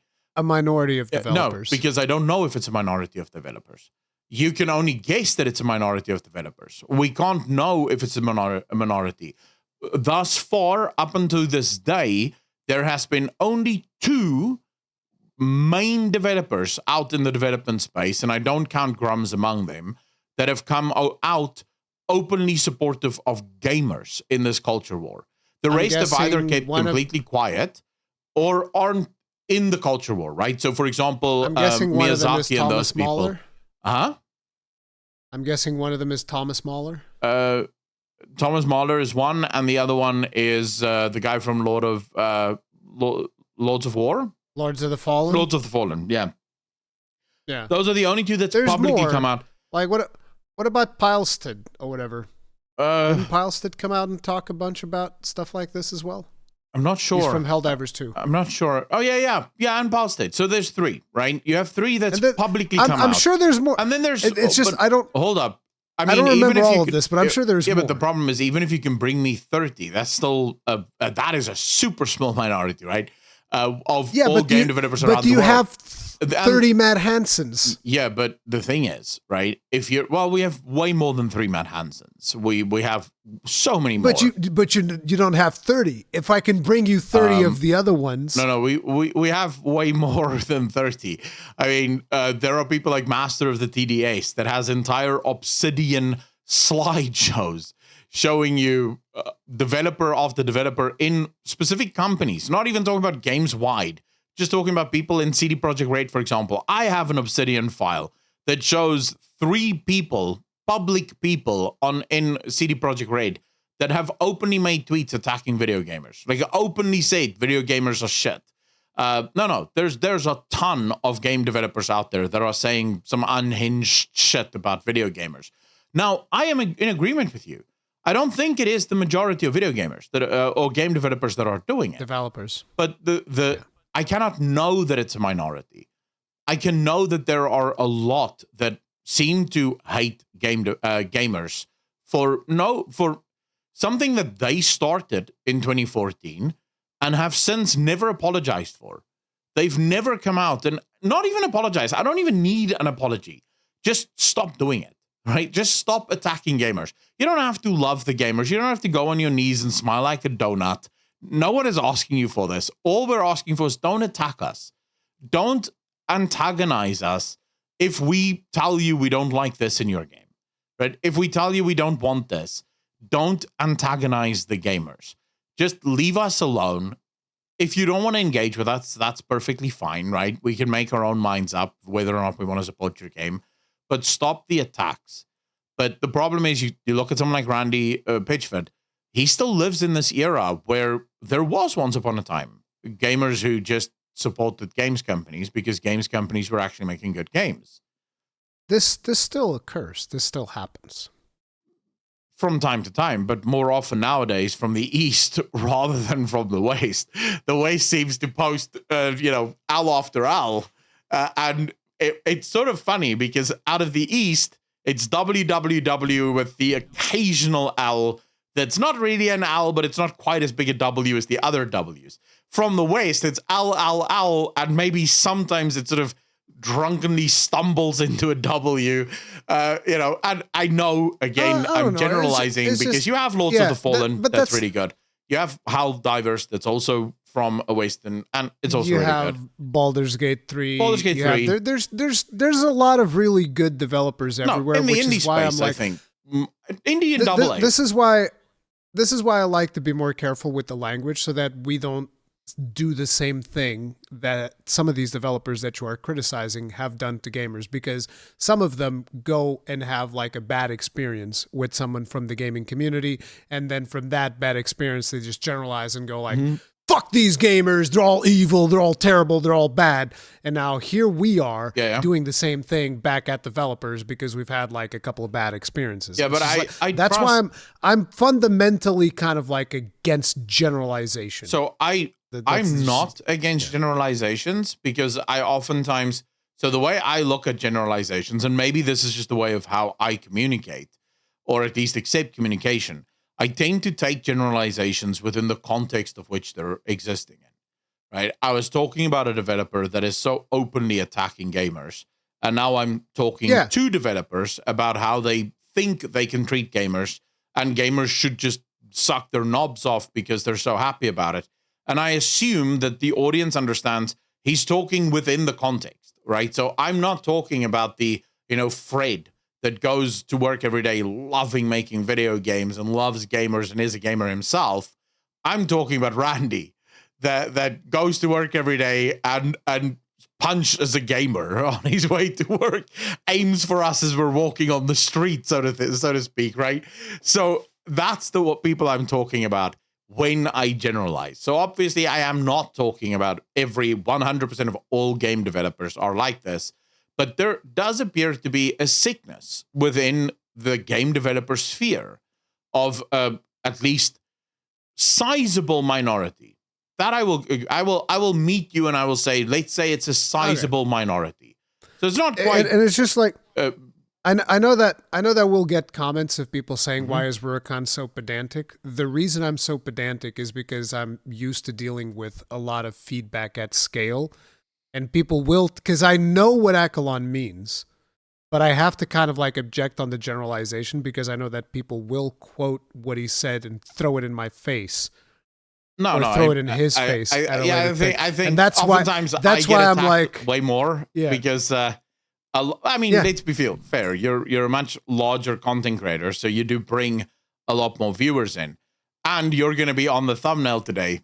So your audience is going to be in force. But I accept that, right? I accept that when I make these generalizations, some people don't read it within the context, and I fully understand that. And that's why I'm like I'm reining you in. And that's fine.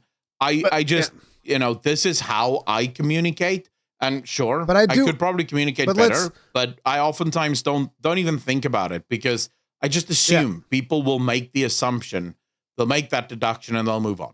Right? They won't pedantically pick at it. I'm not saying you're doing it. I know why you're doing it. I mean, the audience won't go. It's sort of like I had this conversation yesterday.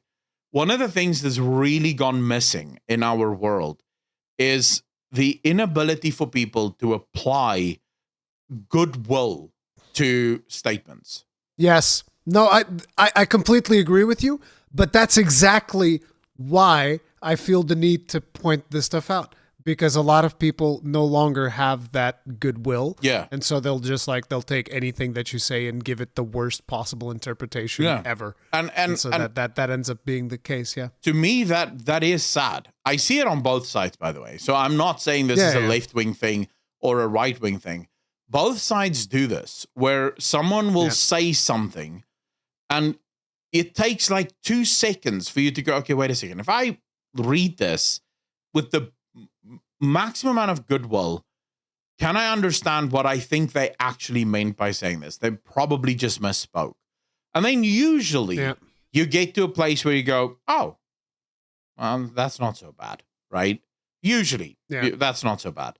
But most people don't do that. Most people go, can I apply no goodwill and come to the worst possible conclusion, like the from worst this possible statement. conclusion from what this person actually said? This guy said coconuts. That's something that black people, like white people, are called sometimes. This must mean he's a racist, and he was just talking about he likes coconut milk, right? Shit like that. Well, I'm using that example because I actually not saw that exact example, but I saw that on Twitter like a few days ago. Someone taking a very straightforward. The guy literally just said they don't like a certain type of food. That's all they said. I don't like it. I find it greasy. I don't like it. And someone in the comments literally went, you don't like fried chicken? And I think all of you can immediately extrapolate what the conclusion was that was drawn from not liking fried chicken.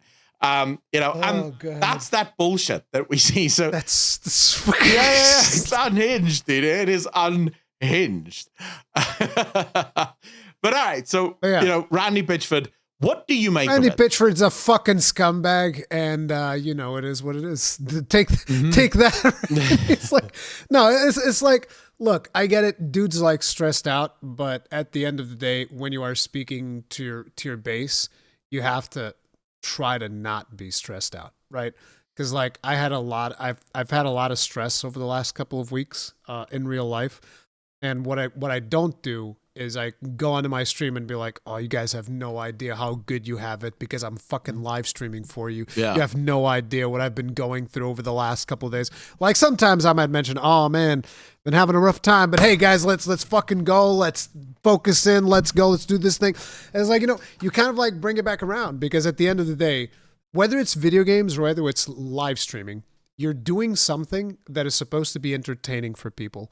And you have to try and separate your real life struggles as much as you possibly can, because the people that are watching you or consuming your product, they are, especially when it comes to entertainment, people come to entertainment for what? For escapism.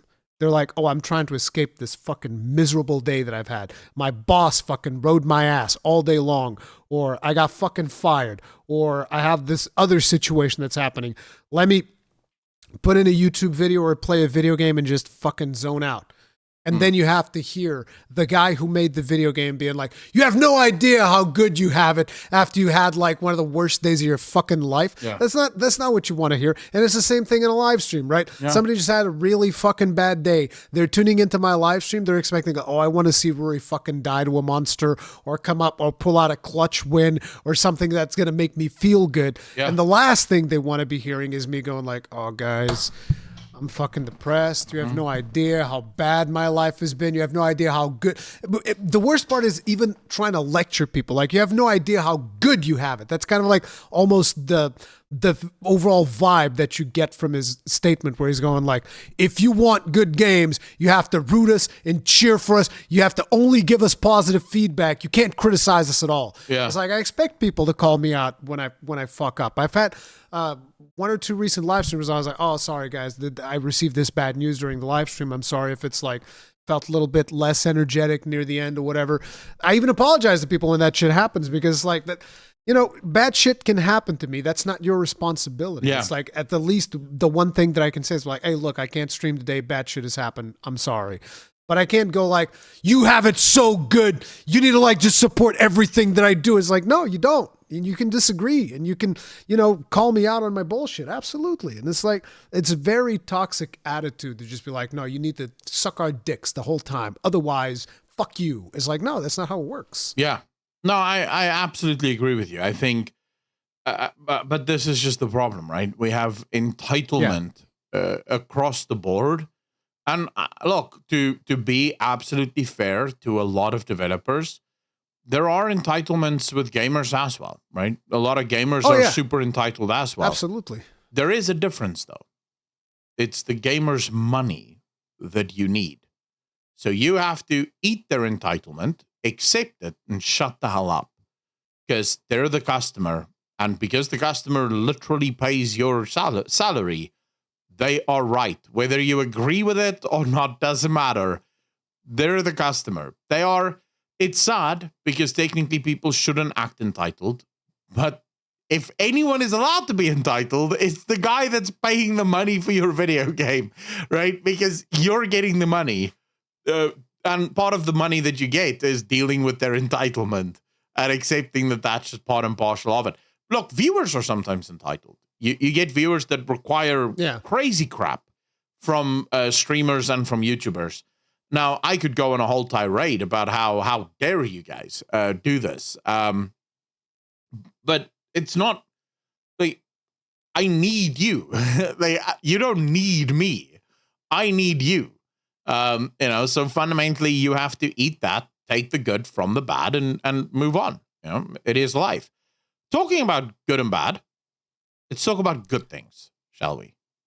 Let's talk about Monster Hunter Wilds. I know you've been literally just edging and waiting for this. Oh, man. Monster Hunter Wilds is so friggin' good. Dude, you have no idea, bro. You have no idea. So listen. You're right, I don't. Monster Hunter Wilds, within 3 days, has sold over 8 million units. The fastest Capcom game to ever sell that amount of copies. Whoa.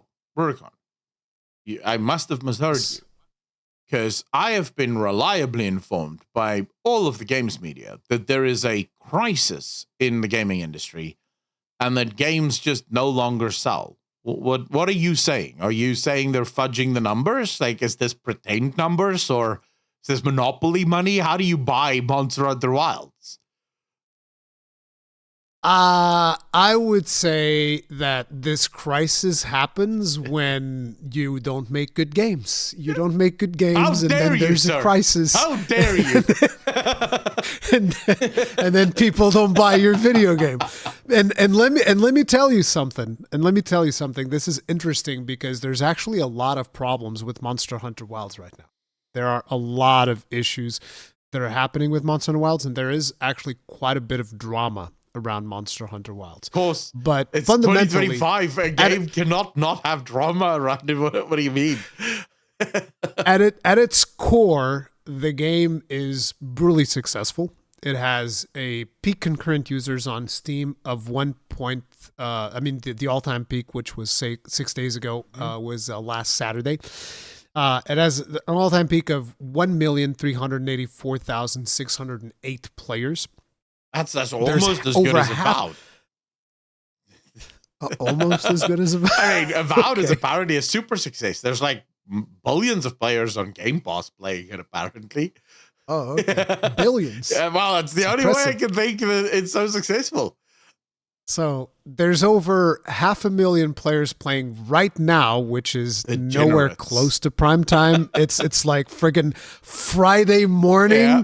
Actually, it's like Friday in the AM for the US. So it's like, it's a terrible time. It's over 500,000 players playing it right now with a 1 million players 24-hour peak, which is just like massive numbers. Game came out a week ago, still holding 1 million players. And this is just the base game, which a lot of people will not understand. What does he mean, the base game?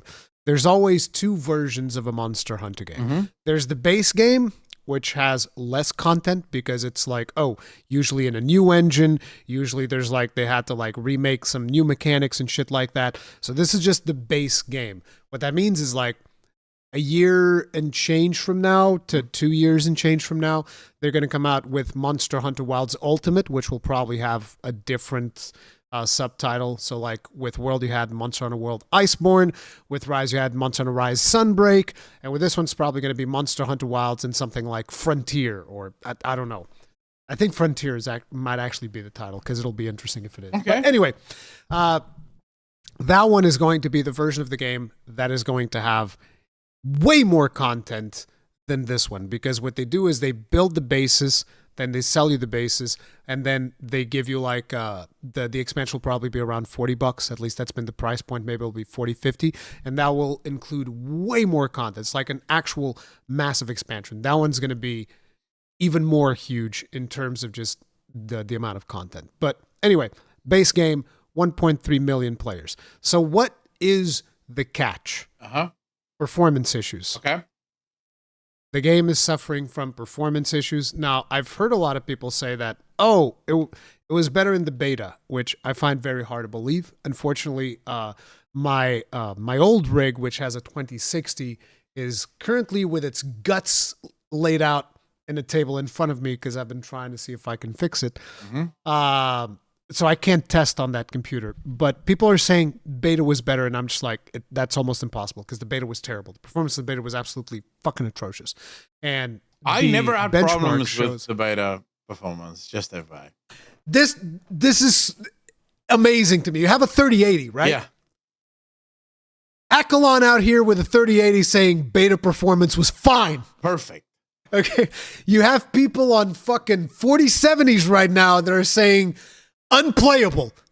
So I'm just like, bro, I don't know what to tell. I have stream footage of me streaming Monster Hunter Wilds beta. He streamed the game. I don't have two PCs. I have one PC from Did you stream at 1080p or 1440p? No, 1440p. I do. He was playing it at 1440p on a 3080. Yeah. Is it 3080 or 3080 Ti? No, just 3080. I bought this before the Ti even existed. Oh, God. How much VRAM does that GPU have? Do you know? I think it's 12. That might be it. It's like because Nvidia's been skimping on the VRAM, and that is causing a lot of problems. Dude, this is actually the thing that makes me want to. I know we're interrupting here, but this show has been so all over the place. Yeah. This is one of the things that makes me want to maybe switch to AMD. The 9070 XT comes with 16 GB of VRAM. Yeah. I just think maybe it is time to make the switch to an all-team RAID. I think that the 9070 is going to be massive for AMD because Nvidia has screwed the pooch with their 50 series launch, and on top of it, they're selling you cards that are missing rendering units. Yeah. It's like, you guys don't need all these rendering units, right? No. You paid for them. It's not like we're fucking charging you almost $2,000 for these fucking GPUs. You don't need all these rendering units. Makes sense. Come on, to me. it's only like 4 to 5% performance loss. You're gonna be upset at us for like a 5% performance loss? Come on, let's be reasonable here. Like, what do you mean? How about you just go, be reasonable? Let's be reasonable. It's like 4 to 5% performance loss. Why you gotta be an asshole? But anyway, so there's a lot of performance issues, and I think it's not just about the GPUs. I think it's also a lot about the CPUs. Mm-hmm. So the performance is definitely not where it needs to be. Now, I haven't experienced too much in the way of performance issues because I have a beast of a rig, 7900 XTX, which is absolutely beast. And so that just like tears through the game, no issues. And interestingly enough, Fighting Cowboy has a 4090. Yep. He experienced crashes. I didn't. Interesting. I didn't experience crashes or any issues, and Fighting Cowboys 4090 experienced some problems there. Yeah. But like, so the performance is still an issue, but an interesting thing to me was I saw the Digital Foundry video, and they're like, in their video, they're coming up with like, okay, so we have here's a test on the 4060, here's a test on the 4070, here's a test on the 4080, and then when it comes to the AMD GPU, they go for like fucking really old series, like a 5700 or whatever the fuck it was. And I was like, bro, what do you mean? You can't test on like a good AMD GPU? Like, what the fuck? Yeah. So I don't know why they don't have like a good AMD GPU when their whole thing is doing benchmarks. I just thought that was weird. Yeah. But like, regardless of that, there are obviously problems with like the way that the game is handling assets and all of that shit and the streaming of assets and whatever the fuck. So there's performance issues. One of the things that I would recommend to people, because this has been an interesting situation, one of the content creators said, I updated my CPU drivers. This is Heavy Wings. Yeah. Now, CPU drivers is actually not a thing. There's a thing called chipset drivers, which you install from your motherboard, and that is like how the motherboard communicates with the processor and a bunch of other bullshit on your board, PCI buses, and just a bunch of shit that you kind of should always install and update your chipset drivers as often as they release new chipset drivers. Yeah. And he said after doing that, he got 30 more frames in the game. Wow. And then I was like, are people seriously not updating their chipsets? Which is like something that never even crossed my mind. Because like literally, whenever I'm setting up my PC, literally first thing I do, chipset driver. Because sometimes your USBs won't work properly if you don't have your fucking chipset driver. A lot of the shit in your motherboard will sort of not work if you don't have your chipset driver. So that's usually the first thing that I install.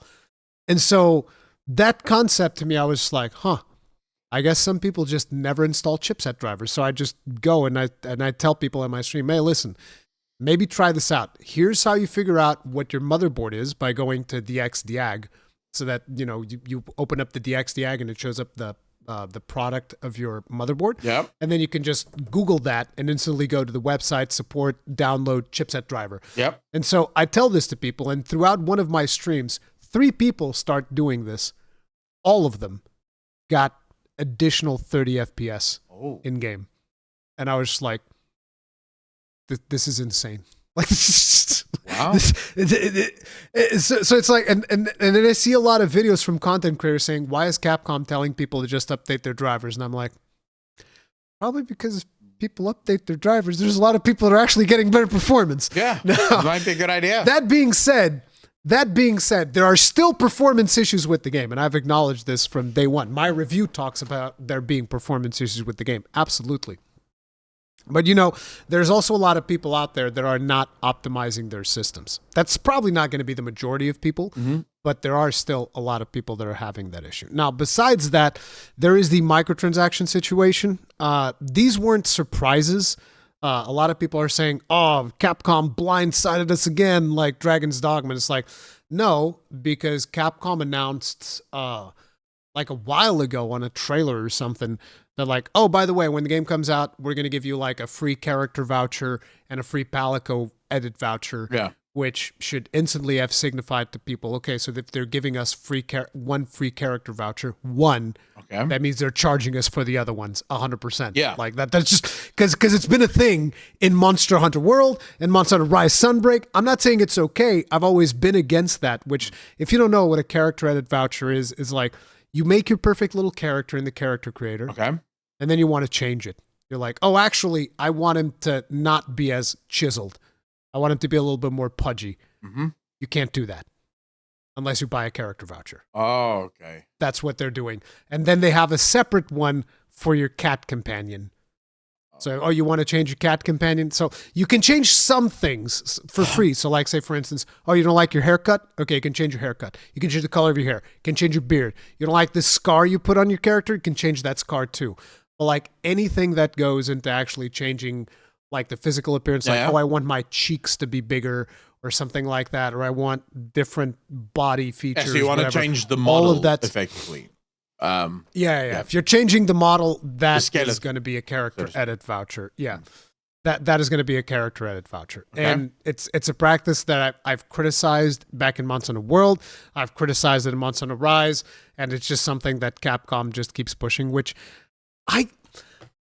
I don't believe that even makes money, which is really stupid. Yeah. Because I don't think that there's a lot of people buying these character edit vouchers, especially because you can just mod that shit.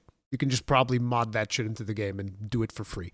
I don't see why you would not be able to do that. Would they allow the modding of it? I mean, it's not an always online game. What are they going to do? Oh, yeah, that's true. They can just you can't just do it. And what are they? The save file is local. Oh well, never mind then. Yeah. It's just like, it's not like your save file's in a cloud somewhere beyond the Steam servers. So it's just like, I don't know what they would be able to do in order to stop that. But I'm not saying you should do that, but I'm saying that like, you can. Yeah. So, but that is one of the microtransactions that I disagree with, but everything else is fucking cosmetics. So I'm like, whatever. I don't care. Yeah. I just don't care. What bothers me is whenever they don't have cosmetics in the game, but like in this game, whenever you craft a high rank armor, it immediately becomes available as a cosmetic. So it's like you already have a huge selection of cosmetics from the game that you're going to be able to do by just playing the game. So if they add a couple of more, I'm like, don't care. But the character vouchers I'm also against. But that's another big drama in the community. And other than that, the other criticism is that the game is a little bit on the easy side. They streamlined a lot of aspects of the game, which is true. And what I did with that was, for my second run, the run that I did on stream, was I was like, okay, I'm not going to use Palico. I'm not going to use Sacred Recovery, which is a really overpowered feature. And I'm not going to upgrade my armor. And I'm not going to restock my consumables once I start a quest. And doing the game that way was actually pretty challenging, and it was actually pretty fun, but you shouldn't have to do that to challenge yourself, in my opinion. But yeah, those are like the big dramas. But besides that, this is one of the best Monster Hunter games they've ever made. It is fucking phenomenal, and I'm addicted to it, and it is peak Monster Hunter action. I think fundamentally, what engine is the game running on? RE engine. RE, so it's luckily not Unreal. Yes, thank God. Yeah. But I mean, I think gamers also need to accept the fact that whenever a game gets more advanced, whenever a game gets, so I'll point this out first. This is the first time that this specific team is trying to do open world, right? Trying to do something that is very open world. That is by itself, because again, remember guys, teams build up what is called institutionalized wisdom, right? So there's institutionalized, there's like wisdom within the company, and there's this expertise that yeah. It's important to point out it's the first time they're doing it in a Monster Hunter game. Mm-hmm. Dragon's Dogma 2 was also kind of an open world type game using the RE engine. Yeah, but is this, just to be clear, is this the exact same team that worked on Dragon's Dogma 2? No. See, but that's the thing. These are different teams. This team is the Monster Hunter team. They make Monster Hunter games. So this team, is trying something brand new, right out of their, like, way far out of their wheelhouse. They're trying this new thing. That's almost certainly going to come with some challenges, things that they're just not quite nailed in yet. They've not quite nailed exactly what they need to do. Add on top of that, as games get more sort of demanding, as gamers are more demanding, we want more features, more different ways of playing the game. This is almost definitely going to add even more complexity on top of that. The fact that most people are playing it, there's 500,000 people playing it right now, and seemingly having a lot of fun with it, suggests they've done a decent enough job. The game is not completely unplayable at this very moment. There might be, there might be some people that's struggling really badly, but again, this is just specifically on PC. So I can't speak. I don't know how did the console players take it? What's life like for the console guys? On PlayStation 5, I'm hearing like good things. Okay. There's a weird situation where I need to just see if I can get like a PS5 code or something, because Digital Foundry had like this screenshot comparison of the game in performance mode, and the image quality looked terrible.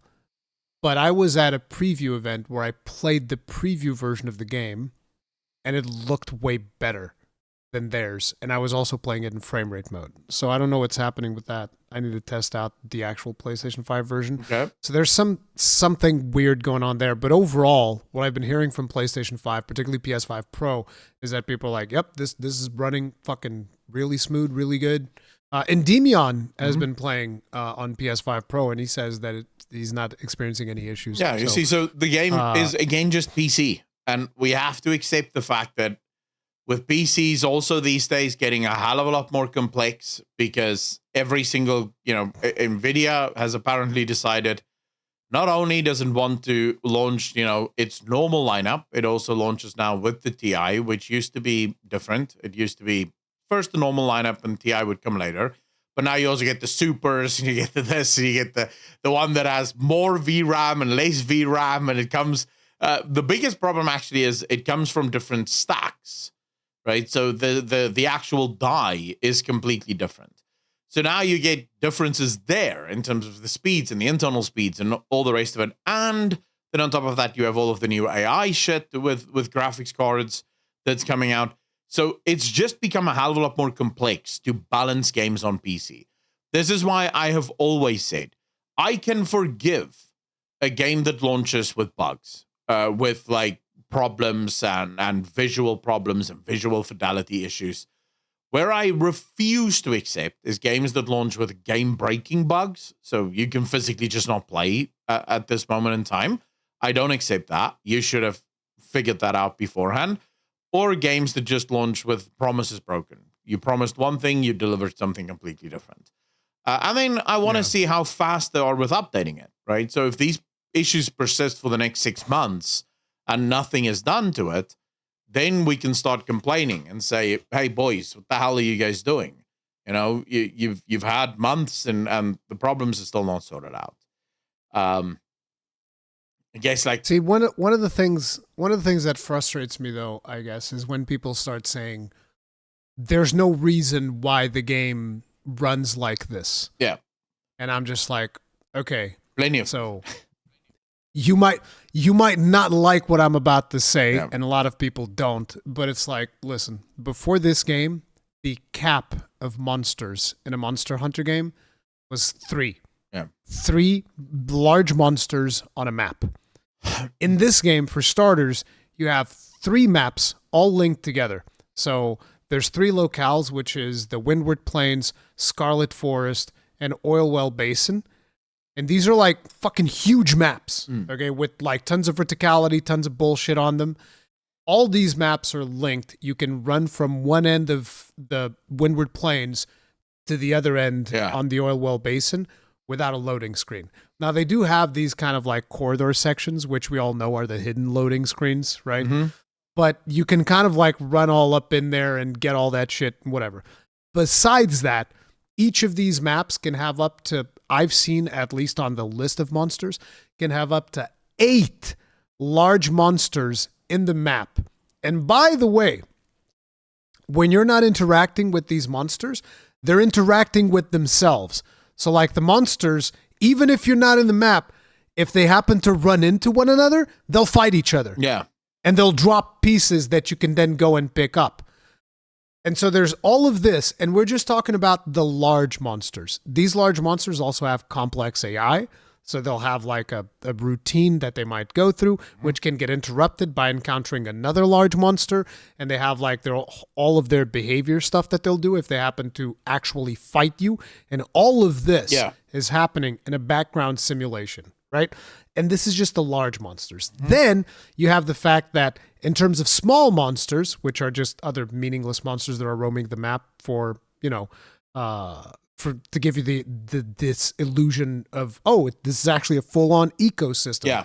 And by the way, these large monsters can predate on the small monsters. So even without you doing anything, like one of the big Doshagumas that you fought, which is like that bear-looking creature, can go up to one of the small herbivores, the like little ones that are kind of like crawling, look like, what are they called? We call them tattoos in Portugal, but I don't know what it's called. You know the ones that usually end up as roadkill? Yeah. What are those called?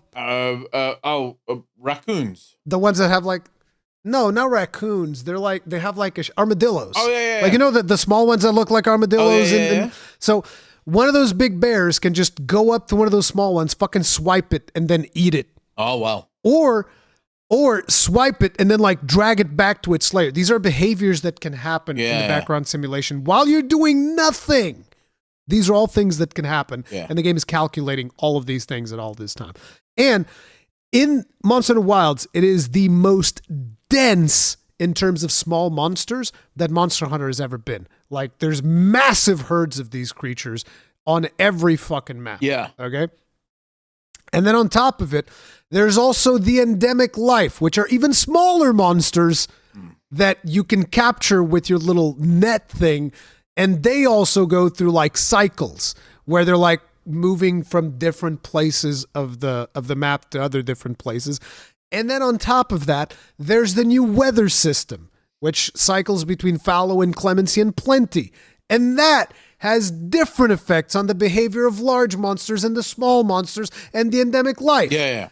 And on top of that, in the desert map, the one map that specifically I remember Digital Foundry just calling an empty desert, that map, if you happen to be fighting in the sand dunes, what happens is if a monster punches the sand dunes, it deforms the map.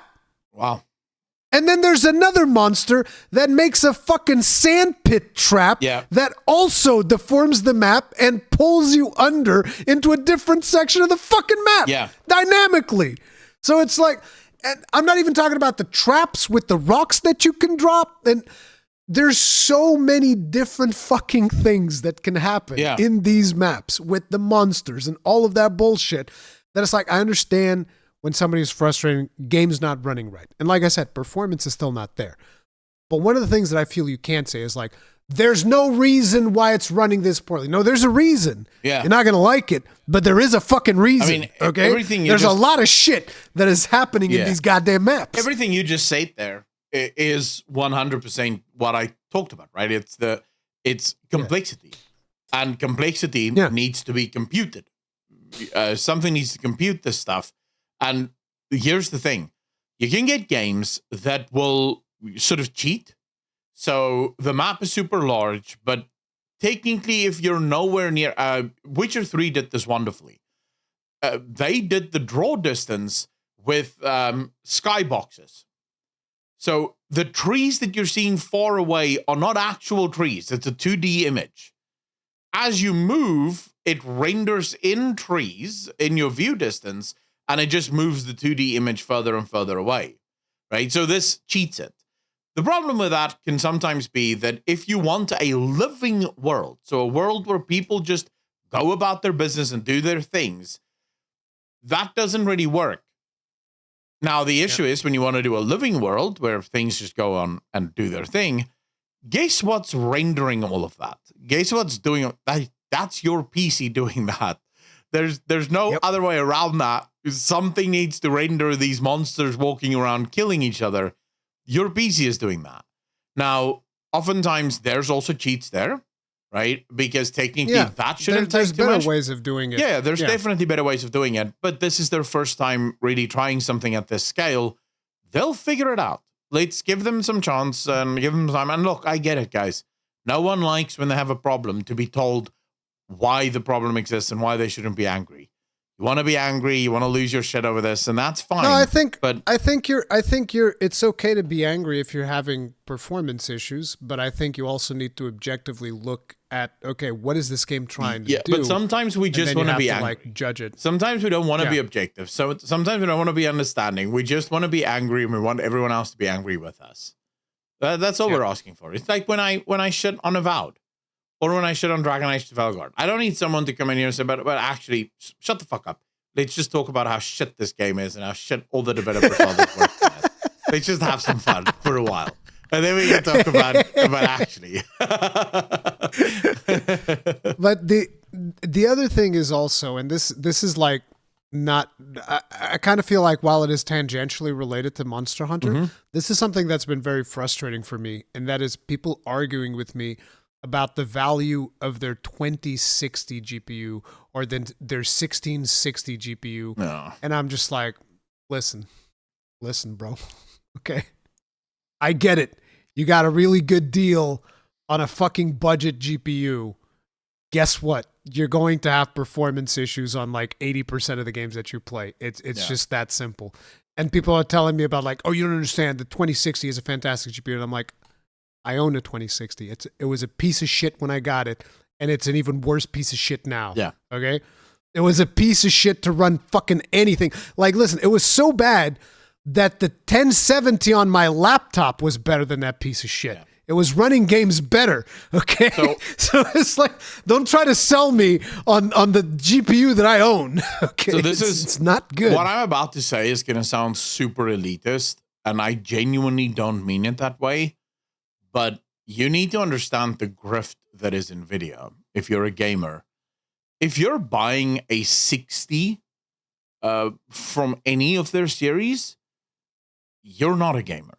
You're not buying that to play a game. And there's a reason for it. NVIDIA isn't making it to play games. The 60, so here's the thing. The 60 series is okay, how do you understand GPUs?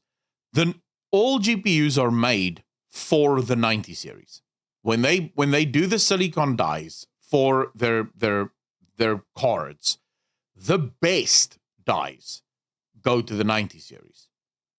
From there, almost everything else is waste. It's stuff that cannot fit into anything else. So the ones that aren't quite good enough for the 90 series go to the 80 series.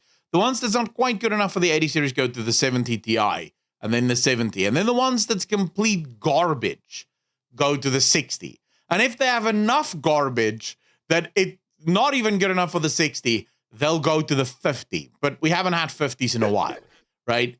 But when you buy a 5060, you are buying into the grift that is NVIDIA. You're literally paying NVIDIA for a card that cannot actually play video games. It sounds terrible to say this, but that's the scumbagness of NVIDIA. You want to know what's the worst part about this? Yeah. Is that I think that there's like the hardware not polls, what do you call it? Surveys, the hardware surveys that Steam does. And I think that the most popular GPU is the 3060. Oh yeah. I think that's like the one that people have the most is the 3060. But the thing is, I am not saying this as a gamers get owned. I'm saying this as in NVIDIA is a bunch of scumbags. Oh yeah, right? Nvidia are scum. Because Absolutely. And by the way, don't get it twisted. AMD are probably scum just as 100%. Well. It's just they're right now they can't be as scummy as Nvidia because they're on the bottom. Yeah. If AMD goes on the top, they'll probably be just as scummy as Nvidia. Let's just be real. Oh yeah, whoever's on the top gets to be the fucking scumbag. Yeah, that's how it works. The thing is, when you buy a 5060 or any of their 60 series. 5060 doesn't exist yet. No. There's no 5060 yet. But when you buy the 60 series, right? So when you buy like the 4060, the 3060, the way NVIDIA catches you with this is the 4060 will be barely good enough to play some current gen games. Won't even be able to play all of them. It'll definitely not play them in Ultra. But it'll play them. Yep. The way they catch you is this card MSRPs for, say, $350, maybe $400. And it will have to be replaced by the next gen. You will have to replace it because it wasn't strong enough even at the time you bought it to actually play these games.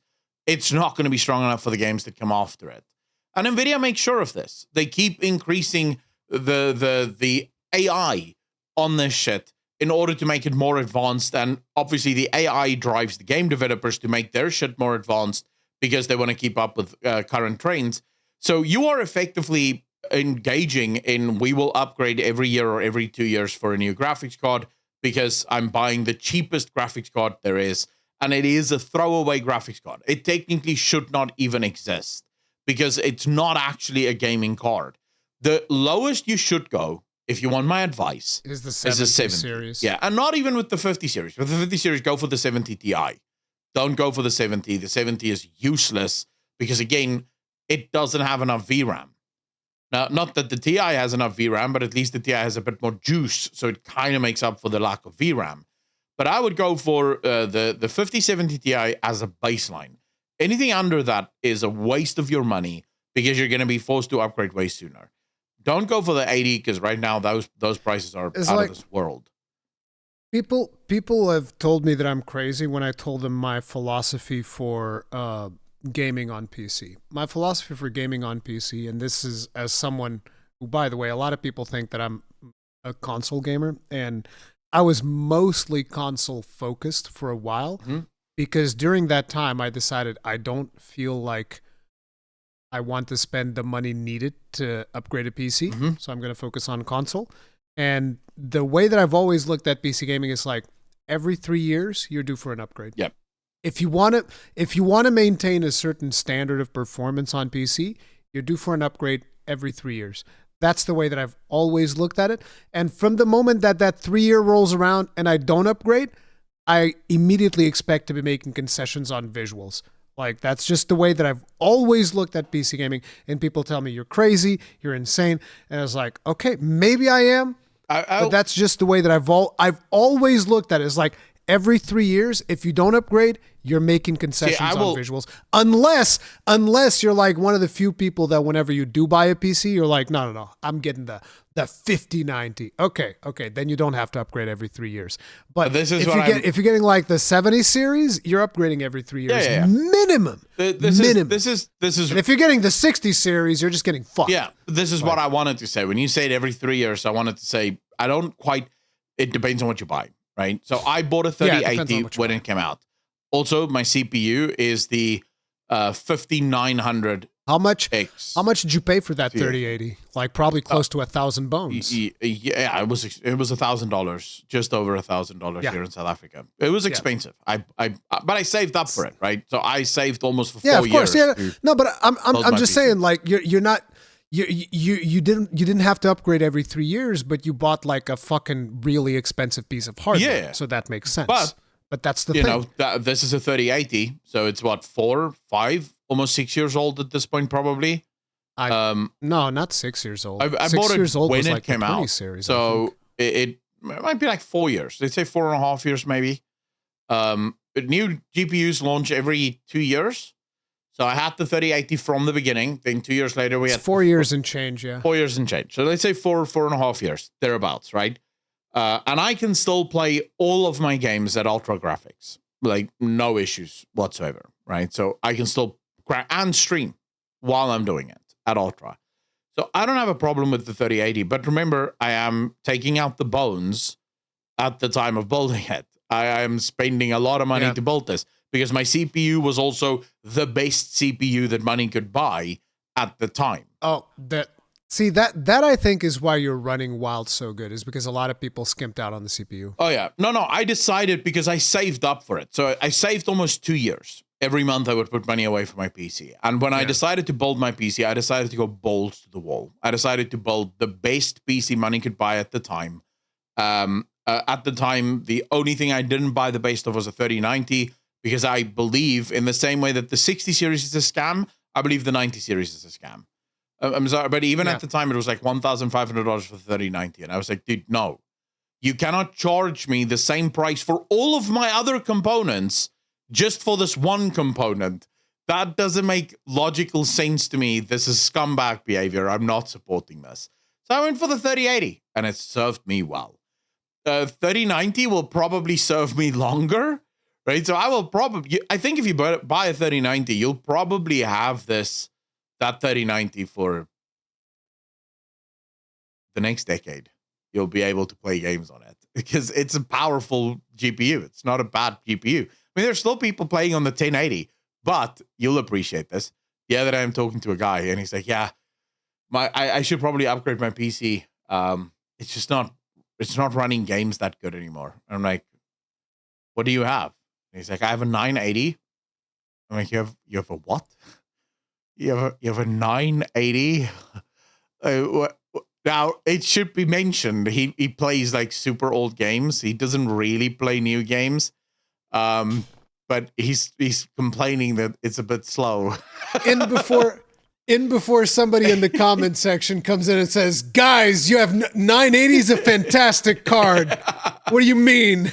It was. It's like, listen, brother, it was a fantastic card. It was the best card a very, very long time ago. It was the best money could buy at the time. I mean, the 980 still goes down as, for its time, probably the greatest card ever made.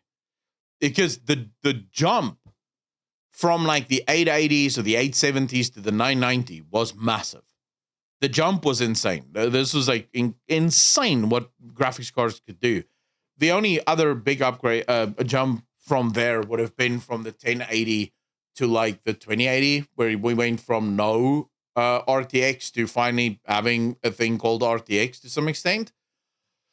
I think most people didn't even like the 20 series all that much. No, but I'm just talking about performance upgrades. I'm just talking about like generational technological upgrades, right? The problem with the 20 series was always its price. Like I was saying, overpriced. I think that a lot of people skipped the 20 series I did. for the 30 series. Yeah. Because of the price. Because the 20 series, if you remember, the 20 series, the 2080, because at the time, the 1080... It was the crypto boom. Well, it wasn't even... This was even before really the crypto boom. So the 1080 launched for $600. This was back in the day when GPUs were so cheap. It was like the acceptable price for a GPU back in the day was the top line NVIDIA card was $690. $699. That's it. That's what you paid. Or $599 sometimes. Then the 2080 comes around and it's like $1,000 something for the 2080. And all gamers were like, are you talking about $1,000 for a GPU? Are you out of your mind? And everyone's just like, I'll skip it. I'm not going to support this. Then the 3080 comes and it's like 800 and something in South Africa, over 1,000, right? But NVIDIA sort of held it back. And then the 4080 comes out and NVIDIA's like, $1,000. And gamers are like, all right, you know. Bro, it's like, I remember back in the day when you could be like, man, 400 euros, I'm going to get the best GPU you can fucking get, bro. 400 euros. Yeah. And you would get one, maybe not the best, but like one of the best GPUs. You'd get a fucking banger GPU. Nowadays, 400 euros won't even buy you a fucking 4060, bro. There are 4060s out there that are more expensive than 400 euros. Get the fuck. And by the way, I don't want to hear nothing from I always know there's always some commenter from America, and you guys can like, I can buy a 4060 for $300. I bet you can. Yeah. Guess what? None of us out here can, okay? None of us out here in Europe or in fucking South Africa, we ain't buying no 4060 for 300 euros, bro. You're going to know all about it pretty soon. You're going to get to experience what we've been experiencing. It all rolls back around to the start of the podcast. True. But those were the You're good gonna find days, out you all know. about it. Back in the day, $1,000 would basically build you the best PC money could buy. Oh, yeah. Well, we're talking obviously could way build a back in the banger day, PC. right? We're not talking about the way most back. recent. We're talking way back in the day. $1,000 was the base. It was overkill. $1,000 you'd buy something that's so powerful, no game could push it except for Crysis, but no PC could play Crysis at the time. So it was sort of like the immovable object meets the unstoppable train or some shit.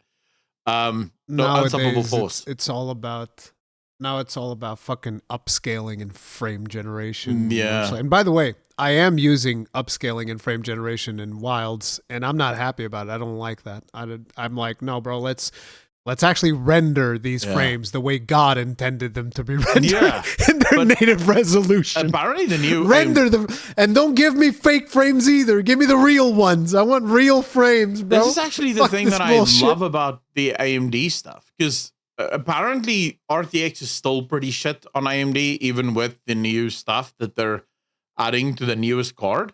It's still not on the level of NVIDIA. I can run RTX on my 7900 XTX, but it's worthless. I can never tell the difference. Yeah. It's like, why do I want to suffer performance for a feature I can't even tell it's there? Yeah. This is fucking worthless. But apparently it's better now, right, on the 9070 XT, but it's still nowhere close to NVIDIA's, right? So they're still not matching NVIDIA's RTX.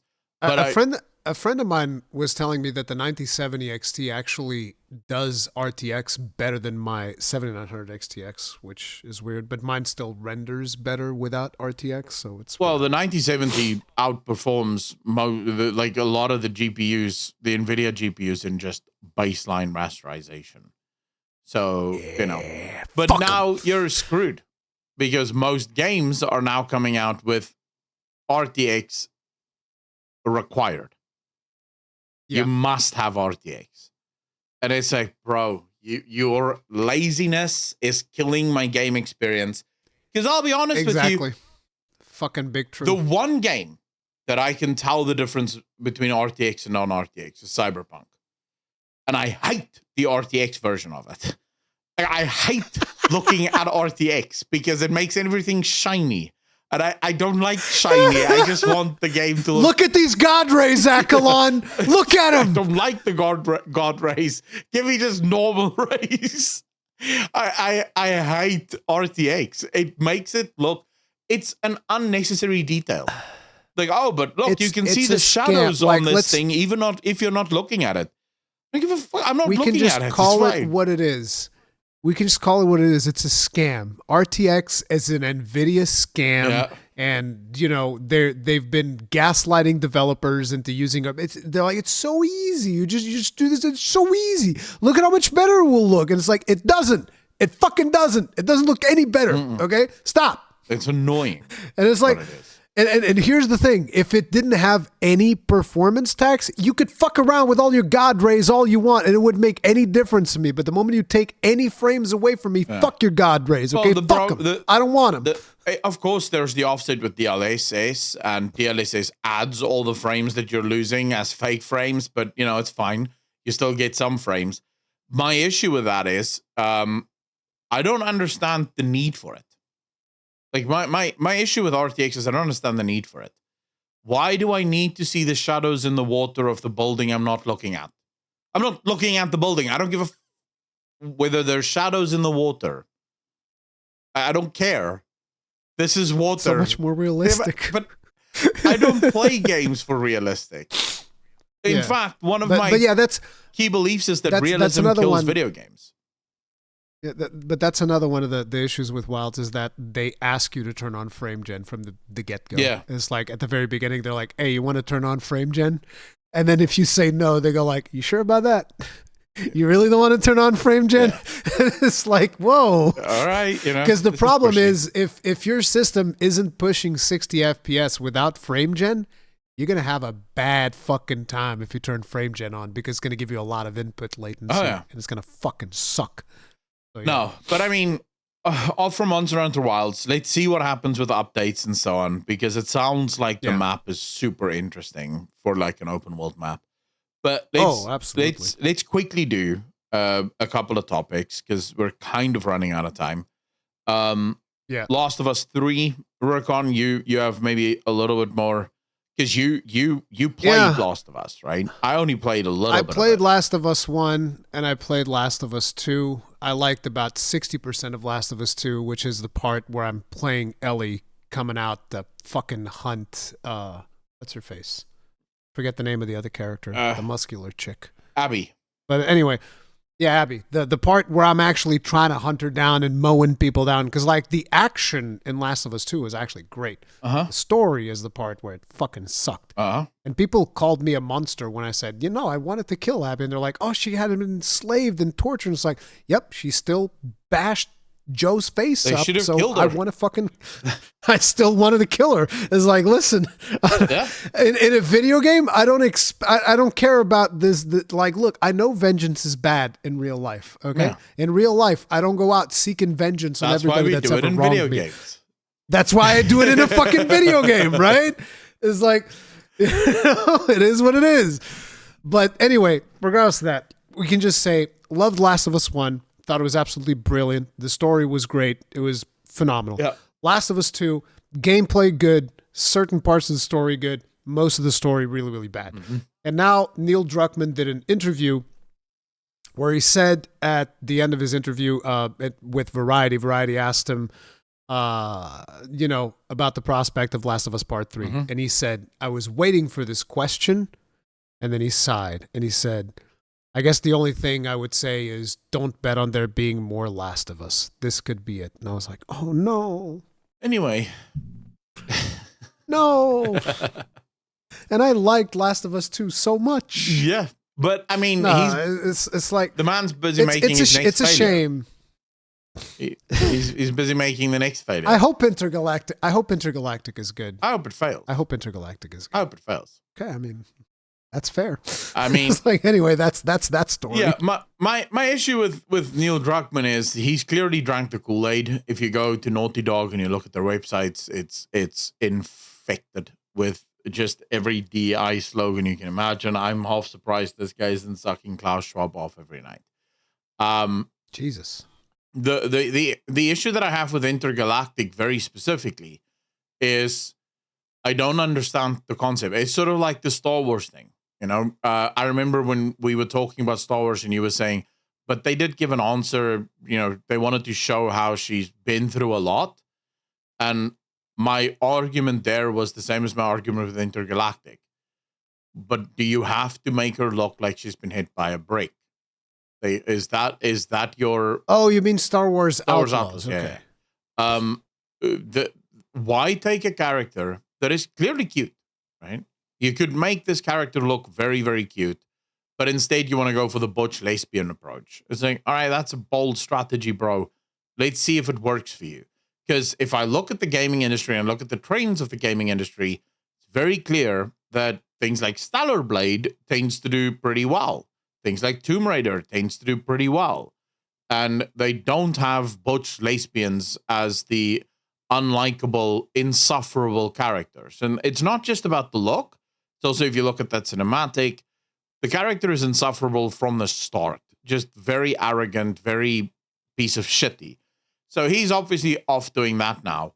I think if I move away from my vitriolic sort of hate for Naughty Dog, and I just talk about like why people should not be too upset about The Last of Us 3.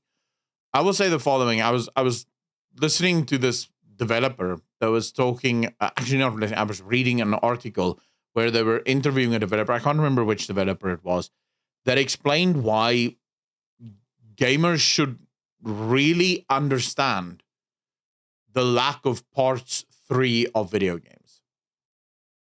And he explained how the first time you make a game, you're super excited because for the first time ever, you're going to be able to tell your story to the game, to the gamers. The second time you make it, you're very excited because you're able to sort of build on the first one and make a number of the changes that you sort of didn't make in the first one. By the end of the second one, most developers are sort of bored with the IP in general. Like the IP has sort of played itself out and they're not really interested in pursuing it unless it's like a financial pursuit. But if it's a pure creative pursuit, most often by part 3, most developers no longer care about pursuing it any further. They felt like they've told the story they wanted to tell. They've sort of approached the topic the way that they wanted to approach it. They've made the gameplay changes they wanted to make. And it becomes hard to think what to add next. Because remember, you're also sort of, unless you do what BioWare did, which was make Dragon Age Origins 1, and then from there on out, completely forget everything they did in Origins and just keep changing the genre around until they got the Disney-fied, whatever the hell Veilguard was. But remember, oftentimes you are sort of limited by what you did in the first game. If the first game is an action story game, the next one can't be 4X, right? Because, no, this is an action story game. And the one after that can't be CRPG. You're sort of constrained with the first game, and by 3, they're just sort of bored. So I wouldn't make too much of this. I think it's just natural. Developers moving on from their video games. Did you have anything else that you wanted to say on The Last of Us Part 3? No, it's like, I like the gameplay of The Last of Us. I think it's pretty fun. But at the same time, if the studio is not there from a creative standpoint, which I kind of feel like they were probably done with the story. Actually, let's put it like this. From a story concept, the story that they told in Last of Us 1 was so good that touching it again made it worse. Yeah, I can see that. They 100% made it worse. Did you ever play Last of Us 1? I played about, let's say, 6 or 7 hours of it. You should finish it. The ending of that story actually has some really cool but it's dilemmas. Scary. And oh, right. You don't like scary hate games. I scary forgot games, about yeah. that. So I stopped because feeling that stress just wasn't fun for me. The story was good. It's the bits where there's zombies and shit that chase you that I hate. Yeah, there's some jump scares in that game. That was actually the bits where you have to wear the mask. There was a moment where I was between trucks. There's like these giant military sort of trucks, and I'm navigating these trucks, and suddenly there's this thing that just jumped out behind one of the trucks. A fucking clicker jumps at you. I paused. I switched off the game. I've never been back. I was like, no, thank you. A fucking clicker got you out of nowhere. It's like, I hate those things, dude. I don't like games that scare me. They drive me insane. But a game that I am looking forward to, talking about Intergalactic Heretic Prophet, sort of similar vein at least, is Exodus. Exodus. Dude, Exodus looks looking nuts. like fucking solid. Yeah, that looks like the Mass Effect. I want to play the fuck out of that game. Oh yeah. When's that coming out, by the way? Did they announce an official date yet? No official date yet. I know there's a book, I think, out about it already. I'm probably going to buy the book and read that just to get all my full of the lore. But Exodus looks phenomenal. Okay, so I'm going to skip the next topic because I'm not in the mood to talk about it unless you want to talk about it. Okay. No, I'm good. You just want to get to the last one, right? Really want to get to the last one. Then let's get the last one. Let's get that last one. All right. I know you want because this one. I want that one too. This one is okay, ladies and gentlemen. If you get to the end of the month, this is a serious one. Yeah. Listen, get your tie ready and all that. This is serious business over here. I want you all to know that, I know that you get to the end of the month and you feel a bit tight, right? Maybe the last week of the month, you don't have that much money, or maybe you're already sort of broke. But I have good news for you.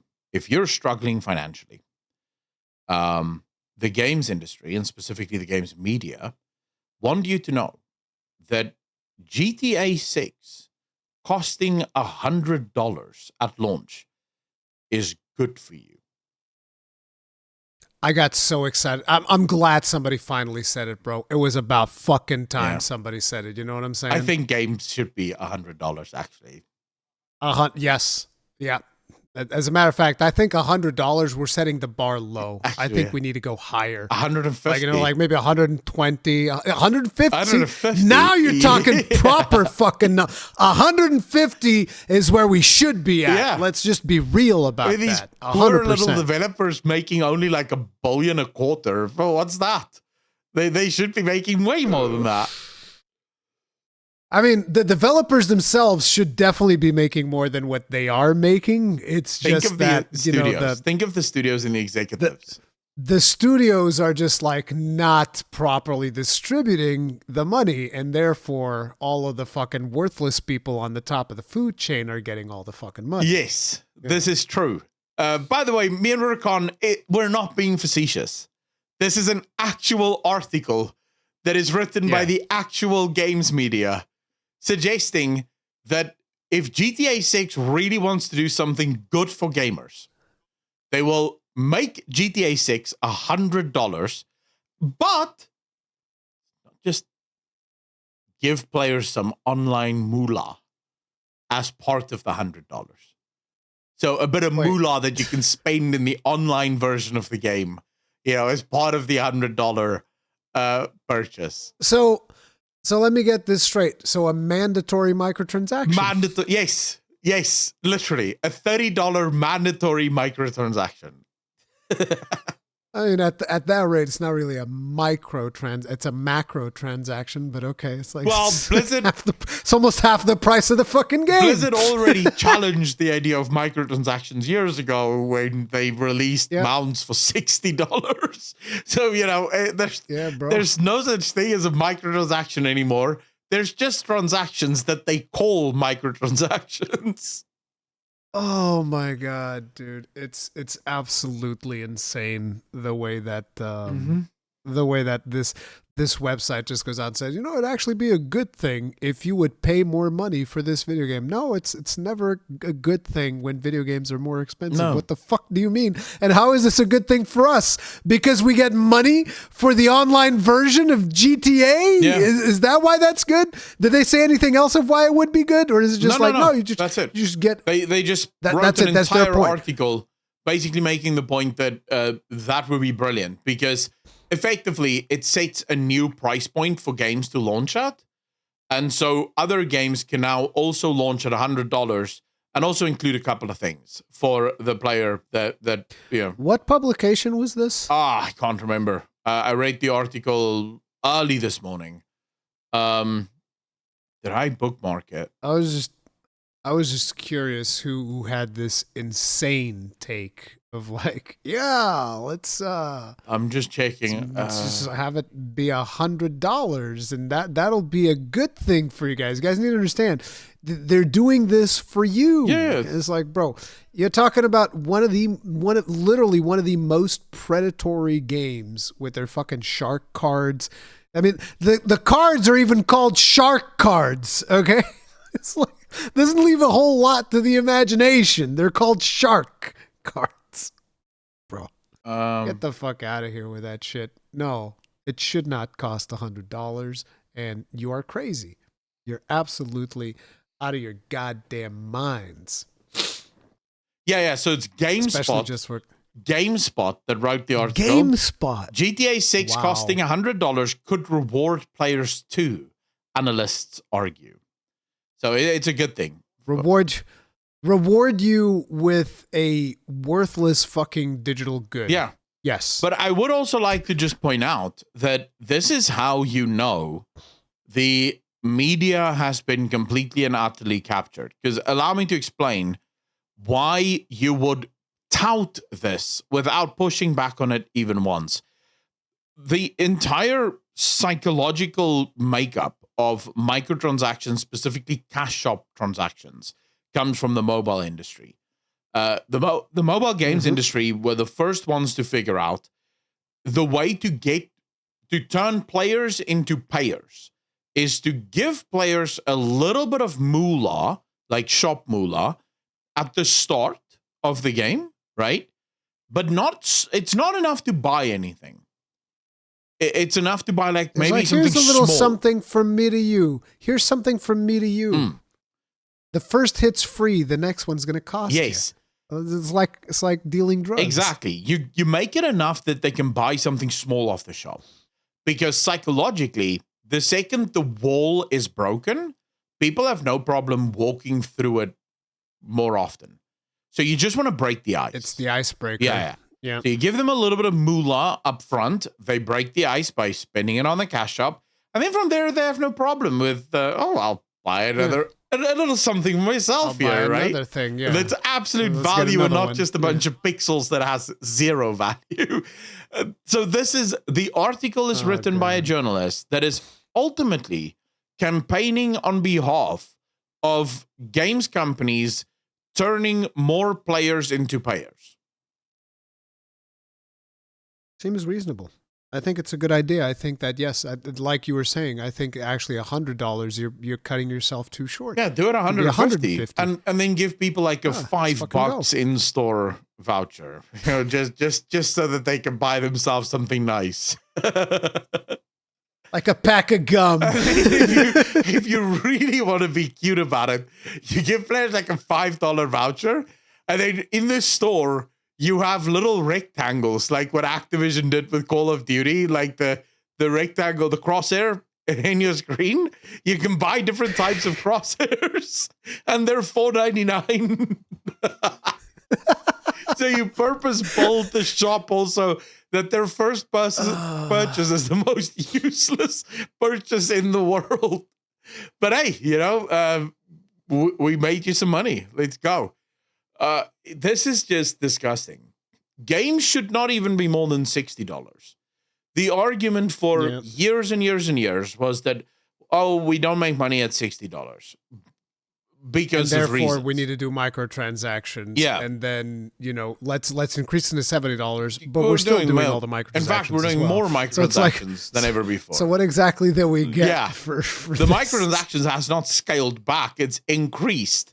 Because there's so much more that game companies now tend to make money on, and the price isn't coming down. In fact, they're just arguing to increase the price even more. And if Gamergate, even for people who don't care about the politics side of it, if Gamergate has proven anything, it is that these studios are not struggling for cash because games are too cheap. These studios are struggling for cash because they are run so inefficiently. You have companies like Ubisoft running around with almost 20,000 developers making failure after failure after failure. And then they go, well, we're just not making money at this $60 price point. Bitch, with the way you're running your game, you want to make money at $1,000 price point.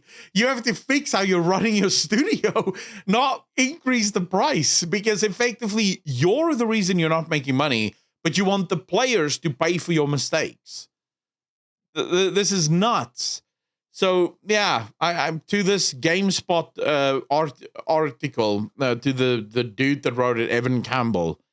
You can suck my lolly, sir. I will not be paying $100 for any game, even if it is GTA 6.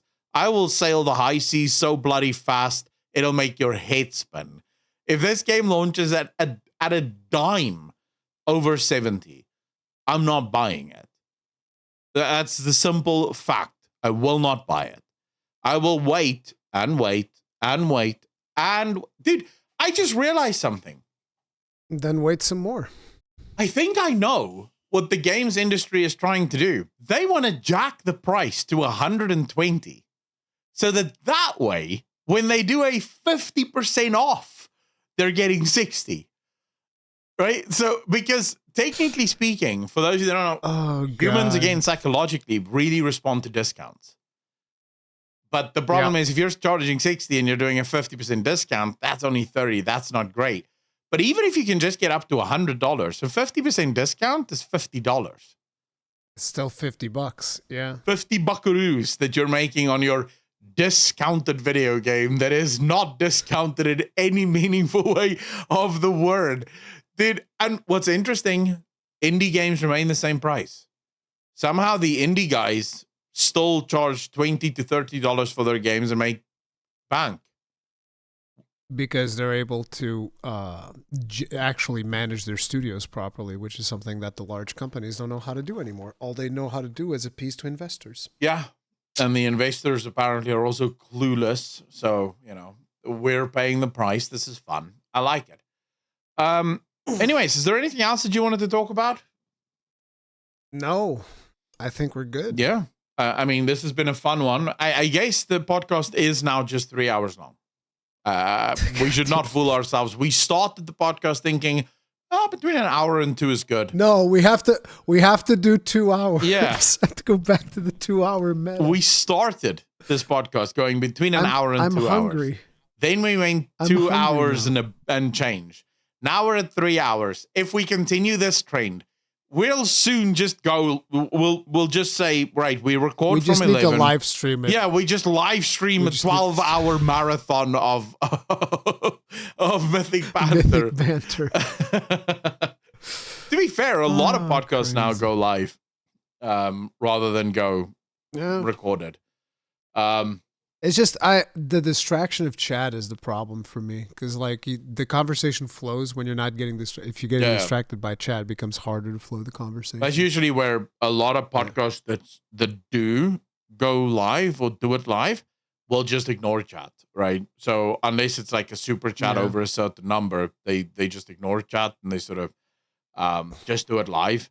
I think I feel so bad ignoring chat. I have an issue with it. I can never ignore chat. So what I will usually do is I'll read chat on the side, and then someone in chat will bring up some really interesting point and be like, oh yeah, just like chat said here, but it's in line with what we're talking about. So I'll still include chat just as a way, because I also why live stream it if you're not going to pay attention to chat? If you're not going to, then you may as well just record it and do it that way. But if we did live stream it, I wouldn't have to edit this shit.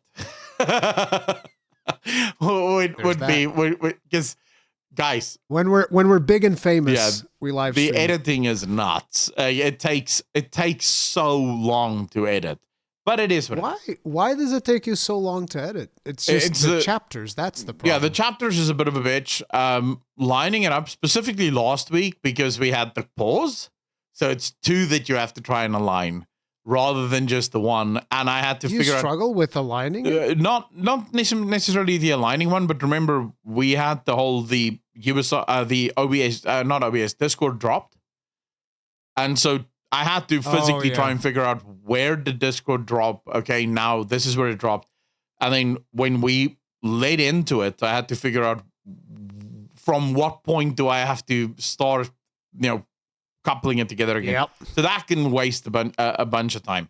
And then obviously the rendering of it takes a while as well. That takes a good chunk of change. I think last week's took me about 25 minutes to render.